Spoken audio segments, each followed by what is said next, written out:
Hello കൂട്ടുകാരെ, എല്ലാവർക്കും academics PSCയുടെ മറ്റൊരു ക്ലാസ്സിലേക്ക് സ്വാഗതം.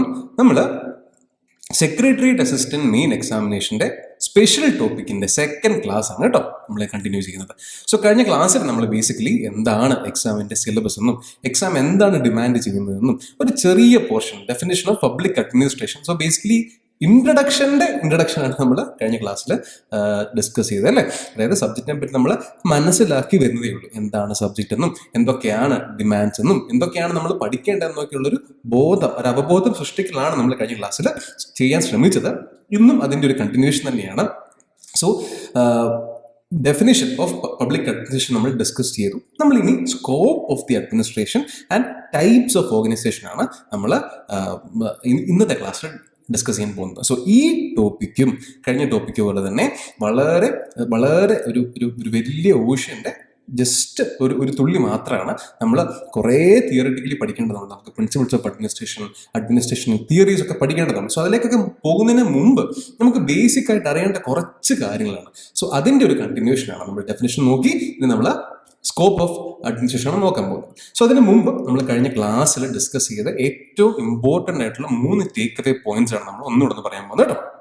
സോ പബ്ലിക് അഡ്മിനിസ്ട്രേഷൻ്റെ ഒരു ജനറൽ ഡെഫിനേഷനായിട്ട് നമ്മൾ കുറേയധികം ഡെഫിനേഷൻ നമ്മൾ കണ്ടു അല്ലേ. പല തിങ്കേഴ്സ് പല കാലങ്ങളായിട്ട് അഡ്മിനിസ്ട്രേഷനെ പല രീതിയിൽ ഡിഫൈൻ ചെയ്യാൻ ശ്രമിച്ചിരുന്നു അല്ലേ. സോ ആ ഡെഫിനേഷനൊക്കെ കാലാകാലങ്ങളാൽ സ്റ്റേറ്റ് മാറുന്നതനുസരിച്ച്, സ്റ്റേറ്റിന്റെ ഡിമാൻഡ്സ് മാറുന്നതനുസരിച്ച്, സിറ്റിസൺസിന്റെ ഡിമാൻഡ്സ് മാറുന്നതനുസരിച്ച് പലപ്പോഴും ഈ definition of public administration evolve ആയി വരികയായിരുന്നു അല്ലേ. സോ അവസാനം നമ്മൾ എന്ത് ചെയ്തു? ഇൻ ജനറൽ പബ്ലിക് അഡ്മിനിസ്ട്രേഷനെ നമുക്ക് എങ്ങനെ ഡിഫൈൻ ചെയ്യാൻ പറ്റും? It's A field of body of knowledge which deals with the governance of the state.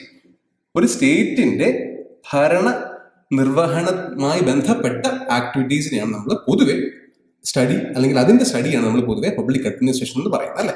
So നമ്മൾ ഫാദർ ഓഫ് പബ്ലിക് അഡ്മിനിസ്ട്രേഷൻ ആരാണ്? വുഡ്രോ വിൽസൺ ആണ് നമ്മൾ പഠിച്ചിരുന്നത് അല്ലേ. അദ്ദേഹം 1887 അദ്ദേഹം എഴുതിയ ഒരു essay, study on public administration എന്ന് പറഞ്ഞ എസ്സേയുടെ ഇമ്പാക്റ്റിലാണ് പബ്ലിക് അഡ്മിനിസ്ട്രേഷൻ എന്ന ഒരു സബ്ജക്റ്റിന് ഒരു പുതിയ അഡ്രസ്, പുതിയ തലത്തിലേക്ക് ആ സബ്ജക്റ്റിനെ മാറ്റാൻ സാധിച്ചത്. Then we discuss at last Dwight Waldo പറഞ്ഞ defining public administration in one statement will result in mental paralysis, hence it should be left undefined. അതെ, ഒരു കൃത്യം ഒരു വട്ടം വരച്ച് അതിൽ നമുക്ക് ഒരിക്കലും പബ്ലിക് അഡ്മിനിസ്ട്രേഷനെ ഒതുക്കി ഡിഫൈൻ ചെയ്യാൻ സാധിക്കത്തില്ല. കാരണം ഞാൻ നേരത്തെ പറഞ്ഞു, public administration as compared with other subjects, sociology പോലെ ജോഗ്രഫി പോലെ മറ്റ് സബ്ജക്റ്റ് വെച്ച് കമ്പയർ ചെയ്യുമ്പോൾ റിലേറ്റീവ്ലി വളരെ യങ്ങർ സബ്ജക്റ്റ് ആണ്. So it is evolving as society changes. ഇതിൻ്റെ ഒരു പൂർണ്ണ രൂപം നമുക്ക് ഇപ്പോൾ നിർണ്ണയിക്കാൻ സാധിക്കത്തില്ല. ആസ് സൊസൈറ്റി ചേഞ്ചസ് സബ്ജക്റ്റിന്റെ നൂലാമാലകളിലും സബ്ജക്റ്റിന്റെ നുവാൻസസിലും കുറച്ച് ചേഞ്ചസ് ഉണ്ടായിക്കൊണ്ടിരിക്കും. സോ നമുക്ക് പയ്യെ അത് എന്താണ്, ആ സബ്ജക്റ്റ് എന്താണ്, എങ്ങനെയാണ് മനുഷ്യ ജീവിതത്തെ ഈസി ആക്കുന്നത് എന്നുള്ളൊരു ആംഗിളിലൂടെ നമുക്ക് നോക്കിയാൽ കുറച്ചുകൂടെ വൃത്തിക്ക് ഈ സബ്ജക്റ്റിനെ മനസ്സിലാക്കാൻ സാധിക്കും. ഫൈൻ. സോ നമുക്ക് ഇന്നത്തെ ടോപ്പിക്കിലേക്ക് കടക്കാം, which is scope of administration. So ഈ സബ്ജക്റ്റിന്റെ സ്കോപ്പ് എന്ന് പറയുമ്പോൾ നമുക്ക് 2 രീതിയിൽ ആ സ്കോപ്പിനെ തരംതിരിക്കാൻ സാധിക്കും. ഒന്ന്, ഡേ ടു ഡേ ആക്ടിവിറ്റീസ് അല്ലെങ്കിൽ ഇൻസ്റ്റിറ്റ്യൂഷൻ എന്ന രീതിയിൽ. രണ്ടാമത് നമ്മൾ ഒരു സബ്ജക്ട് മാറ്റർ, ഒരു പഠന വിഷയമായി, ഒരു ഗവേഷണ വിഷയമായി നമുക്കിതിനെ 2 രീതിയിൽ നമുക്കിതിനെ വരച്ചിടാൻ സാധിക്കും. സോ നമ്മൾ ഇന്ന് ഡിസ്കസ് ചെയ്യാൻ പോകുന്ന ടോപ്പിക്കുകളുടെ ഒരാൾത്തുക, ഒരു സമ്മറൈസ്ഡ് ഒരു ഫിഗർ ആണ് ഞാനിപ്പോൾ കാണിച്ചേക്കുന്നത്. സോ ആസ് ആക്ടിവിറ്റീസ് നമുക്ക് എന്ത് പറയാം, ഇതിനെ narrow view and broad view എന്ന 2 സ്കൂൾ ഓഫ് തോട്ട് ഉണ്ട്. അതുപോലെ തന്നെ മറ്റൊരു സ്കൂൾ ഓഫ് തോട്ടാണ് മാനേജീരിയൽ ഓർ ഇന്റഗ്രൽ. ഇതൊക്കെ കാലാകാലങ്ങളായി സബ്ജക്റ്റിന്റെ മാറ്റം, സൊസൈറ്റിയുടെ മാറ്റം കൊണ്ടുണ്ടായ തോട്ട് പ്രോസസ് ആണ് കേട്ടോ. Then comes the scope of administration as a subject matter. ഒരു ഗവേഷണ വിഷയം, ഒരു പഠന വിഷയമായി നമുക്ക് ഇതിനെ 2 തരത്തിൽ നമുക്ക് എന്ത് ചെയ്യാം, വീണ്ടും സെപ്പറേറ്റ് ചെയ്യാം. ഒന്ന്, പോസ്റ്റ് സ്കോപ്പ് വ്യൂ, നമുക്ക് ഡീറ്റെയിൽ ആയിട്ട് സംസാരിക്കാം. And then all the activities of the organisation, ഒരു ഓർഗനൈസേഷന്റെ എല്ലാ ആക്ടിവിറ്റീസും അഡ്മിനിസ്ട്രേഷന്റെ സ്കോപ്പിനുള്ളിൽ വരും എന്നുള്ളത് മറ്റൊരു തോട്ടാണ്. സോ ഇത്രയും കേട്ടപ്പോൾ നിങ്ങൾക്ക് കാര്യമായിട്ടൊന്നും കത്തിയിട്ടില്ല എന്ന് എനിക്കറിയാം. നമുക്ക് ഓരോന്നെടുത്ത് ഡിസ്കസ് ചെയ്ത് പോകുമ്പോൾ കൃത്യമായിട്ട് എന്താണ് സ്കോപ്പ് ഓഫ് അഡ്മിനിസ്ട്രേഷൻ എന്ന് നമുക്ക് കൃത്യമായിട്ട് മനസ്സിലാക്കാൻ സാധിക്കും. ഇപ്പോൾ എങ്ങനെയാണ് ആ സ്കോപ്പ് ഓഫ് അഡ്മിനിസ്ട്രേഷൻ ഇപ്പോൾ കറന്റ് റെലവൻറ്റ് പോയിന്റിൽ, നമ്മൾ ജീവിക്കുന്ന ഈ സൊസൈറ്റിയിൽ, ഈ സാമൂഹിക അന്തരീക്ഷത്തിൽ എങ്ങനെയാണ് സ്കോപ്പ് ഓഫ് അഡ്മിനിസ്ട്രേഷൻ വരച്ചിടാൻ സാധിക്കുക എന്നും നമുക്ക് എന്ത് ചെയ്യാം, ഡിസ്കസ് ചെയ്യാം. ഫൈൻ. സോ കേട്ടിരിക്കുക, മനസ്സിലാക്കാൻ ശ്രമിക്കുക, ഇമ്പോർട്ടൻ്റ് ആയിട്ടുള്ള പോയിന്റ്സ് നോട്ട് ചെയ്ത് കേട്ടോ. സോ നമ്മൾ ഇനി പയ്യെ ഓരോ സ്റ്റെപ്പ് വെച്ച് എങ്ങോട്ട് കയറുകയാണ്, ഇതിന്റെ തിയറിറ്റിക്കൽ നുവാൻസസിലേക്ക് കയറുകയാണ് കേട്ടോ. പബ്ലിക് അഡ്മിനിസ്ട്രേഷൻ എന്ന സബ്ജക്റ്റിലേക്ക് നമ്മൾ പയ്യെ കയറുകയാണ്. സോ എൻ്റെ കൂടെ യാത്ര ചെയ്യുക. Then comes narrower view and broader view. So as the name suggests, narrow view, broad view അല്ലേ. നാരോ എന്ന് പറഞ്ഞാൽ നമ്മൾ എന്താണ്, ഒരു ചെറിയ ഒരു ആംഗിൾ മാത്രം ഒരു സംഗതി കാണാൻ ശ്രമിക്കുന്നതിന് നാരോ വ്യൂ എന്ന് പറയും. ബ്രോഡർ വ്യൂ എന്ന് പറഞ്ഞാൽ ഒരു ഈഗിൾ ഐ വ്യൂ ആണ് അല്ലേ. നമ്മൾ ഒരു വലിയൊരു ഹൈറ്റിൽ നിന്ന് നമ്മുടെ സബ്ജക്റ്റിലേക്ക് നോക്കുകയാണ്, ഒരു പരിധി നമ്മൾ അതിനെ മനസ്സിലാക്കാൻ ശ്രമിക്കുക. ഫൈൻ. നാരോവർ വ്യൂ, നമുക്ക് ഒരു സ്റ്റേറ്റ് എടുക്കുകയാണെങ്കിൽ ആ സ്റ്റേറ്റിന് പൊതുവെയും ഏറ്റവും ഇമ്പോർട്ടൻ്റ് ആയിട്ടുള്ള മൂന്ന് സ്ട്രക്ചറൽ അല്ലെങ്കിൽ 3 ഓർഗൻസ് ആണ് ഉള്ളതെന്ന് പറയാം അല്ലേ. ഒരു സ്റ്റേറ്റ് എടുക്കുകയാണെങ്കിൽ ആ സ്റ്റേറ്റിൽ എന്തൊക്കെയാണുള്ളത്? ആ സ്റ്റേറ്റിൽ എക്സിക്യൂട്ടീവ് ഓർഗൻസ് ഉണ്ട് അല്ലേ, എക്സിക്യൂട്ടീവ് ഓർഗൻസ് ഉണ്ട്, ബ്യൂറോക്രസി എന്നൊക്കെ പറയുന്ന പോലെ. ദെൻ കംസ് ലെജിസ്ലേച്ചർ എന്നൊരു ബോഡിയുണ്ട്, ലെജിസ്ലേച്ചർ എന്നൊരു ബോഡിയുണ്ട്. ദെൻ കംസ് ജുഡീഷ്യറി എന്നൊരു ബോഡി. ഇതാണ് ബേസിക്കലി ഏറ്റവും ഇമ്പോർട്ടൻ്റ് ആയിട്ടുള്ള 3 organs of a state. Okay, ഇതിൽ നാരോവർ വ്യൂ പറയുന്നത് എക്സിക്യൂട്ടീവുമായി ബന്ധപ്പെട്ട കാര്യങ്ങൾ മാത്രമാണ് അഡ്മിനിസ്ട്രേഷന്റെ സ്കോപ്പ് എന്നാണ് ആര് പറയുന്നത്? നാരോവർ വ്യൂ എന്ന് പറയുന്നത്.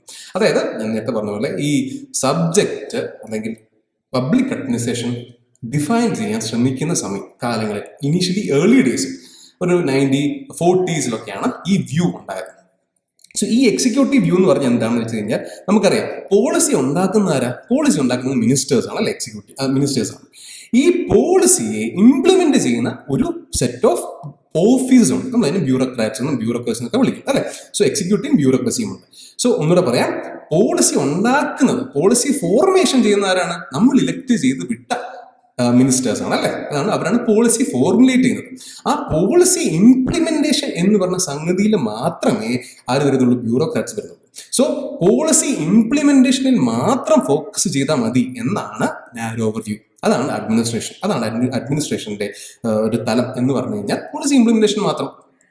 അതായത് വേറെ സേ ഒന്നുമില്ല. അതായത് ഗവൺമെന്റ് പറയുകയാണ് ഈ ഒരു സ്റ്റെപ്പ്, ഈ ഇത്രയും അല്ലെങ്കിൽ ഒരു വലിയൊരു പ്രോഗ്രാം, ഒരു പ്രൊജക്ടിന്റെ ഭാഗം നെക്സ്റ്റ് മന്ത് 30th കംപ്ലീറ്റ് ചെയ്യുക എന്ന് പറഞ്ഞാൽ ആ 30th കംപ്ലീറ്റ് ചെയ്യുക എന്നുള്ള ഒറ്റ ഡ്യൂട്ടി മാത്രമേ ആർക്കുള്ളൂ? ബ്യൂറോക്രസിക്കുള്ളൂ. അതിൽ ഇങ്ങനെ ചെയ്ത് കഴിഞ്ഞാൽ, അല്ലെങ്കിൽ നമ്മൾ ഇതേ ഒരു രീതിയിൽ പോയി കഴിഞ്ഞാൽ അതിന്റെ റെപ്പർക്കഷൻസ് എന്തൊക്കെയാണ് എന്നുള്ളതൊക്കെ എപ്പോൾ ഡിസ്കസ് ചെയ്യണമായിരുന്നു? പോളിസി ഫോർമുലേഷൻ സമയത്ത് തന്നെ ഡിസ്കസ് ചെയ്യണമായിരുന്നു. വൺസ് പോളിസി ഇംപ്ലിമെന്റ് ചെയ്ത് കഴിഞ്ഞാൽ, പിന്നെ പോളിസി ഇംപ്ലിമെന്റേഷൻ സ്റ്റേജിലേക്ക് പോയി കഴിഞ്ഞാൽ എന്തൊക്കെ ചലഞ്ചസ് വരുന്നു അതൊക്കെ അപ്പം നമ്മൾ ഡീൽ ചെയ്ത് പോവുകയുള്ളൂ. സോ പോളിസി ഫോർമുലേഷൻ ആണ് വലിയൊരു സ്റ്റേജ്. ഒന്ന് ചിന്തിച്ചു നോക്കിക്കേ, ഈ ഓരോ വ്യൂ അതിനെ ഒപ്പോസ് ചെയ്ത് മറ്റൊരു വ്യൂ വരുന്നത് എപ്പോഴാണെന്ന് വെച്ച് കഴിഞ്ഞാൽ, ആദ്യത്തെ തോട്ട് പ്രോസസ്സിലുള്ള കുറ്റങ്ങൾ, പ്രശ്നങ്ങളെ ക്രിറ്റിസിസം എന്ന രീതിയിലാണ് അടുത്ത വ്യൂ വരുന്നത്. ഓക്കെ, സോ നാരോവർ വ്യൂ ഞാൻ നേരത്തെ പറഞ്ഞ പോലെ പോളിസി ഇംപ്ലിമെന്റേഷനിൽ മാത്രമാണ് ആ വ്യൂവിന്റെ ഒരു ലെവൽ ഓഫ് തോട്ട് എന്ന് പറഞ്ഞു കഴിഞ്ഞാൽ ജസ്റ്റ് പോളിസി ഇംപ്ലിമെന്റേഷൻ മാത്രമാണ്. സോ ഒബ്വിയസ്ലി ഒന്ന് ഓർത്ത് നോക്കിക്കേ, ഗ്രൗണ്ട് ലെവലിൽ ഇറങ്ങി വർക്ക് ചെയ്യുന്ന ഓഫീസേഴ്സ്, അവർക്കാണ് ഗ്രൗണ്ട് റിയാലിറ്റി അറിയാൻ സാധിക്കുക അല്ലെ. ഒരു പക്ഷേ നമുക്കറിയാം, നമുക്കൊക്കെ വർഷങ്ങൾക്ക് മുമ്പ് അട്ടപ്പാടി ഭാഗത്ത് എന്തുണ്ടായിരുന്നു, ഈ മാൽ ന്യൂട്രീഷൻ ഒരു വലിയ വിഷയമാണ്. അതുപോലെ തന്നെ 18 വയസ്സിൽ താഴെയുള്ള പെൺകുട്ടികൾ പെട്ടെന്ന് ഗർഭിണികളാകുന്നു. അത് കാരണം എന്ത് ചെയ്യും? ഇമ്മച്ചുവേർഡ് ആയിട്ടുള്ള കുഞ്ഞുങ്ങൾക്ക് ജനനം ഉണ്ടാകും. അവർ ഇമ്മച്ചുവേർഡ് ആയിട്ട് കുട്ടികൾക്ക് ജനനം കൊടുക്കുന്നുണ്ടായിരുന്നു. ഇതൊരു വലിയ ഇഷ്യൂ ആണ്. ഈ ഇഷ്യൂവിനെ കൃത്യമായിട്ട് ടാർഗറ്റ് ചെയ്ത് അതിനെ പരിഹരിക്കുക എന്നുള്ളത് ആരുടെ ചുമതലയാണ്? മിനിസ്റ്റേഴ്സ് അല്ലെങ്കിൽ എക്സിക്യൂട്ടീവിന്റെ ചുമതലയാണ്.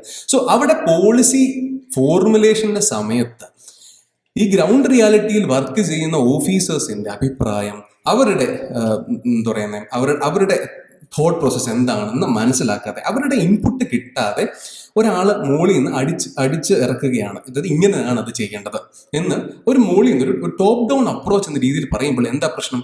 ഗ്രൗണ്ട് റിയാലിറ്റി എന്താണെന്ന് മനസ്സിലാക്കാതെ നമ്മളൊരു പോളിസി ഇംപ്ലിമെന്റ് ചെയ്യാൻ പോയി കഴിഞ്ഞാൽ ആ പോളിസി ന്യായമായ രീതിയിൽ ഇംപ്ലിമെന്റ് ആകുമോ? ഇല്ല. പകരം എന്താകും? ഗവൺമെന്റ് അതിനുവേണ്ടി അലോക്കേറ്റ് ചെയ്ത ബഡ്ജറ്റ് വെറുതെ പാഴായിപ്പോകും. സോ അങ്ങനെ ഒരു സിറ്റുവേഷൻസ് പലപ്പോഴും ഉണ്ടായി. അതിനെ എതിർത്താണ് എന്ത് വന്നത്? ബ്രോഡർ വ്യൂ വന്നത്. സോ അവിടെ പോളിസി ഇംപ്ലിമെന്റേഷനിലും മാത്രമല്ല പോളിസി ഫോർമുലേഷനിലും നമുക്ക് പോളിസി ഫോർമുലേഷനിൽ എന്ത് വേണം, ഈ പറഞ്ഞ അഡ്മിനിസ്ട്രേഷന് പങ്ക് വേണം എന്ന് അന്ന് വാദിച്ചിരുന്നു. അതിന്റെ ഭാഗമായിട്ടാണ് ബ്രോഡർ വ്യൂ വരുന്നത്. ബ്രോഡർ വ്യൂ എന്നപ്പോഴാണ് public administration has to perform all the activities of a state including executive, legislature, judiciary. എല്ലായിടത്തും പബ്ലിക് അഡ്മിനിസ്ട്രേഷന്റെ തിങ്ക് എന്താണ്, അഡ്മിനിസ്ട്രേഷന്റെ തോട്ട് എന്താണ്, അഡ്മിനിസ്ട്രേഷന്റെ ടേക്ക് എന്താണ് എന്നുള്ള കാര്യം കൃത്യമായിട്ട് അറിയിക്കണം. അതിനെയും കൂടെ ഉൾപ്പെടുത്തിയിട്ട് വേണം പോളിസി ഫോർമുലേഷനിലേക്ക് പോകാൻ എന്നുള്ളതായിരുന്നു broader view. So as simple as that. Narrower വ്യൂവിൽ എക്സിക്യൂട്ടീവ് ആക്ടിവിറ്റീസിൽ മാത്രമാണ് ഫോക്കസ് ചെയ്തത്. എന്നാൽ ബ്രോഡർ വ്യൂവിൽ on all activities of the state including executive, legislature and judiciary. ഇപ്പൊ കൃത്യമായിട്ട് മനസ്സിലായി കാണുമെന്ന് വിശ്വസിക്കുന്നു. നമ്മൾ നേരത്തെ പറഞ്ഞ അട്ടപ്പാടി 18 വയസ്സ് താഴെയുള്ള കുട്ടികൾ എന്തുകൊണ്ട് ഗർഭിണികളാകുന്നു, അതുകൊണ്ട് തന്നെ അവരുടെ കുട്ടികൾക്ക് മാൽ ന്യൂട്രീഷൻ സംഭവിക്കാം. സോ ഇതിനെല്ലാം നമുക്ക് ടാർഗറ്റ് ചെയ്യണമെങ്കിൽ മൾട്ടി ഫാക്ടർ ഇൻക്ലൂഡ് ആണ് അല്ലേ. ഒരൊറ്റ പ്രോബ്ലം അല്ല, കുറേ അധികം പ്രോബ്ലം. അവരുടെ ഇല്ലിട്രസിയുടെ പ്രോബ്ലം ആയിരിക്കാം, അതുപോലെ തന്നെ അവർക്ക് കൃത്യമായിട്ടുള്ള ജോലി സംബന്ധമായിട്ട് അവർക്ക് ഉന്നമനമില്ലാത്തതായിരിക്കാം, അതുപോലെ പോവേർട്ടി ഒരു ഇഷ്യൂ ആയിരിക്കും. സോ ഈ പറഞ്ഞ എല്ലാ വിഷയങ്ങളും നമ്മൾ കവർ ചെയ്യണം. സോ അവിടെ ഇന്ന് നമുക്ക് ഇവിടെ ഇരുന്ന് ഒരു AC മുറിയിൽ ഒരു മന്ത്രിക്ക് പറയാൻ സാധിക്കുന്നതിനേക്കാൾ കൂടുതൽ കാര്യങ്ങൾ ആർക്ക് പറയാൻ സാധിക്കും? അവിടെ ഗ്രൗണ്ട് ലെവലിൽ വർക്ക് ചെയ്യുന്ന ഓഫീസറിന് പറയാൻ സാധിക്കും. So broader view point out that എല്ലാ ആക്ടിവിറ്റീസിലും ആരുടെ പങ്കുണ്ടായിരിക്കണം? അഡ്മിനിസ്ട്രേഷന്റെ പങ്കുണ്ടായിരിക്കണം. സോ ദാറ്റ് നമുക്ക് കൃത്യമായിട്ട് ടാർഗറ്റ് ചെയ്ത ഗോൾ അച്ചീവ് ചെയ്യാൻ സാധിക്കും. ഓക്കെ, ഇതാണ് നാരോവർ വ്യൂ ബ്രോഡർ വ്യൂ തമ്മിലുള്ള വ്യത്യാസം. സോ കാരണം മനസ്സിലാക്കിയാൽ മതി. ഒരിക്കലും what is the narrower view അല്ലെങ്കിൽ what are the broader view എന്ന് ചോദിക്കത്തില്ലായിരിക്കും. പക്ഷെ കൺസെപ്റ്റ് മനസ്സിലാക്കണം. സോ ദാറ്റ് നമുക്ക് ഇനി വരുന്ന കൺസെപ്റ്റ് മനസ്സിലാക്കണമെങ്കിൽ ഈ ഏർലി സ്റ്റേജസിലുള്ള കാര്യങ്ങളൊന്ന് മനസ്സിലാക്കി പോയാലേ സാധിക്കത്തുള്ളൂ കേട്ടോ. Then comes managerial view and integral view. As the name said, managerial, ഒരു മാനേജർ മാനേജ് ചെയ്യേണ്ട ടാസ്കുകൾ എന്നുള്ളത് തന്നെയാണ് അതിന്റെ അർത്ഥം. ഇന്റഗ്രൽ വ്യൂ, ഇന്റഗ്രൽ എന്താണ്? 1, 2, 3 കാര്യങ്ങളല്ലേ, മൂന്ന് പേര് അല്ലെങ്കിൽ 3 ഡിപ്പാർട്ട്മെന്റ് ചെയ്യുന്ന സംഗതികളായിരിക്കാം. അതിന് ഇന്റഗ്രേറ്റ് ചെയ്യണം. പേര് കേൾക്കുമ്പോൾ തന്നെ നമുക്ക് ഏതാണ്ട് ഒരു പകുതി ലോജിക്ക് കത്തും. ഇനി നമുക്ക് ഓരോന്നെടുത്ത് നോക്കാം. ഇതിൽ മാനേജീരിയൽ റോളിൽ ഏറ്റവും ഇമ്പോർട്ടൻ്റ് ആയിട്ടുള്ള ഒരു വ്യൂ ആണ് post corp view. Post corp view, C 1940s മുമ്പ് ഏതാണ്ടൊരു നമ്മുടെ ഫസ്റ്റ് വേൾഡ് വാറിന്റെ കാലം വരെ, അതായത് ഈ ഇൻഡസ്ട്രിയൽ റെവല്യൂഷൻ ഏർലി സ്റ്റേജ് മുതൽ ഫസ്റ്റ് വേൾഡ് വാറിന് കഴിയുന്നിടം വരെ ആ ഒരു പീരീഡ് ഉണ്ട്. ആ ഒരു പീരീഡില് ലോകം വലിയൊരു ചേഞ്ചാണ് സംഭവിച്ചത്. ഒരുപക്ഷെ നമ്മുടെ IT ബൂമിന് മുമ്പ് ലോകം കണ്ട ഏറ്റവും വലിയ ചേഞ്ച് ഒരു industrial revolution to world war revolution, socio political and economical perspective കേട്ടോ. സാമൂഹികപരമായും എക്കണോമികപരമായും പൊളിറ്റിക്കൽ പരമായും വലിയ ചേഞ്ച് ഉണ്ടായ സമയമായിരുന്നു. സോ ആ സമയത്ത് ഈ അഡ്മിനിസ്ട്രേഷൻ വ്യൂ, ആ സമയത്തെ തിങ്കേഴ്സ് അല്ലെങ്കിൽ ആ സമയത്തെ അഡ്മിനിസ്ട്രേഷൻ തിയറീസ് പറഞ്ഞിരുന്ന ആൾക്കാരെ നമ്മൾ ക്ലാസിക്കൽ തിങ്കേഴ്സ് എന്ന് പറഞ്ഞു. നമ്മൾ ഇത് കൃത്യമായിട്ട് അഡ്മിനിസ്ട്രേറ്റീവ് തിയറിയിൽ കൃത്യമായിട്ട് പറഞ്ഞ് മനസ്സിലാക്കാം. ഇപ്പൊ ജസ്റ്റ് ഒരു ഓവർവ്യൂ മാത്രം തരാം. So there are different types, അല്ലെങ്കിൽ നമുക്ക് പല പല തിങ്കേഴ്സിനെ ഒരു കൃത്യം ഇറയിൽ നമ്മൾ ടാർഗറ്റ് ചെയ്യും. ഒന്ന് ഫസ്റ്റ് ക്ലാസിക്കൽ ഇറ എന്ന് പറയും. ക്ലാസിക്കൽ ഇറ അവിടെ ബേസിക്കലി ഒരു മാനേജർ പെർസ്പെക്റ്റീവിൽ മാത്രമാണ് കാര്യങ്ങൾ നോക്കിക്കണ്ടുപിടിക്കുന്നത്. അതായത് ഒരു പ്രോഫിറ്റ് എന്ന രീതിയിൽ ലാഭമുണ്ടാക്കാൻ എങ്ങനെയാണ് വർക്കേഴ്സിനെ യൂസ് ചെയ്യേണ്ടത് എന്നുള്ളതാണ് അവരുടെ കൺസെപ്റ്റിൽ. വർക്കേഴ്സ് എന്ന് പറയുമ്പോൾ പൈസ കൊടുത്താൽ ജോലി ചെയ്യും, കൂടുതൽ പൈസ കൊടുത്താൽ കൂടുതൽ ജോലി ചെയ്യും. ബാക്കിയുള്ള ഒരു കാര്യവും ഈ പറഞ്ഞ, അതായത് അവർ ചെയ്യുന്ന ജോലിയുടെ കാഠിന്യം എങ്ങനെയാണ്, അവരുടെ ചുറ്റുപാടുകൾ എങ്ങനെയാണ്, ആ രീതിയിൽ ഒരു മെഷീനിന്റെ പാർട്ടായിട്ടാണ് അന്ന് വർക്കേഴ്സിനെ കണ്ടുകൊണ്ടിരുന്നത്. ഒരു ഹ്യൂമൻ വാല്യൂ ആർക്കില്ലായിരുന്നു ആ സമയത്ത്, വർക്കേഴ്സിന് കൊടുത്തിരുന്നില്ല. എപ്പോഴാണ്? ഇൻഡസ്ട്രിയൽ റെവല്യൂഷന്റെ സമയത്താണ് പറഞ്ഞത് കേട്ടോ. ആ സമയത്ത് മാക്സിമം ഔട്ട്പുട്ടാണ് വേണ്ടത്. മാക്സിമം ഔട്ട്പുട്ട് കിട്ടണമെങ്കിൽ എന്ത് വേണം? മാക്സിമം ഔട്ട്പുട്ട് കിട്ടണമെങ്കിൽ എന്ത് വേണം? മാക്സിമം എഫിഷ്യൻസി ഉണ്ടാകണം. മാക്സിമം ഔട്ട്പുട്ട് കിട്ടണമെങ്കിൽ there has to be maximum efficiency.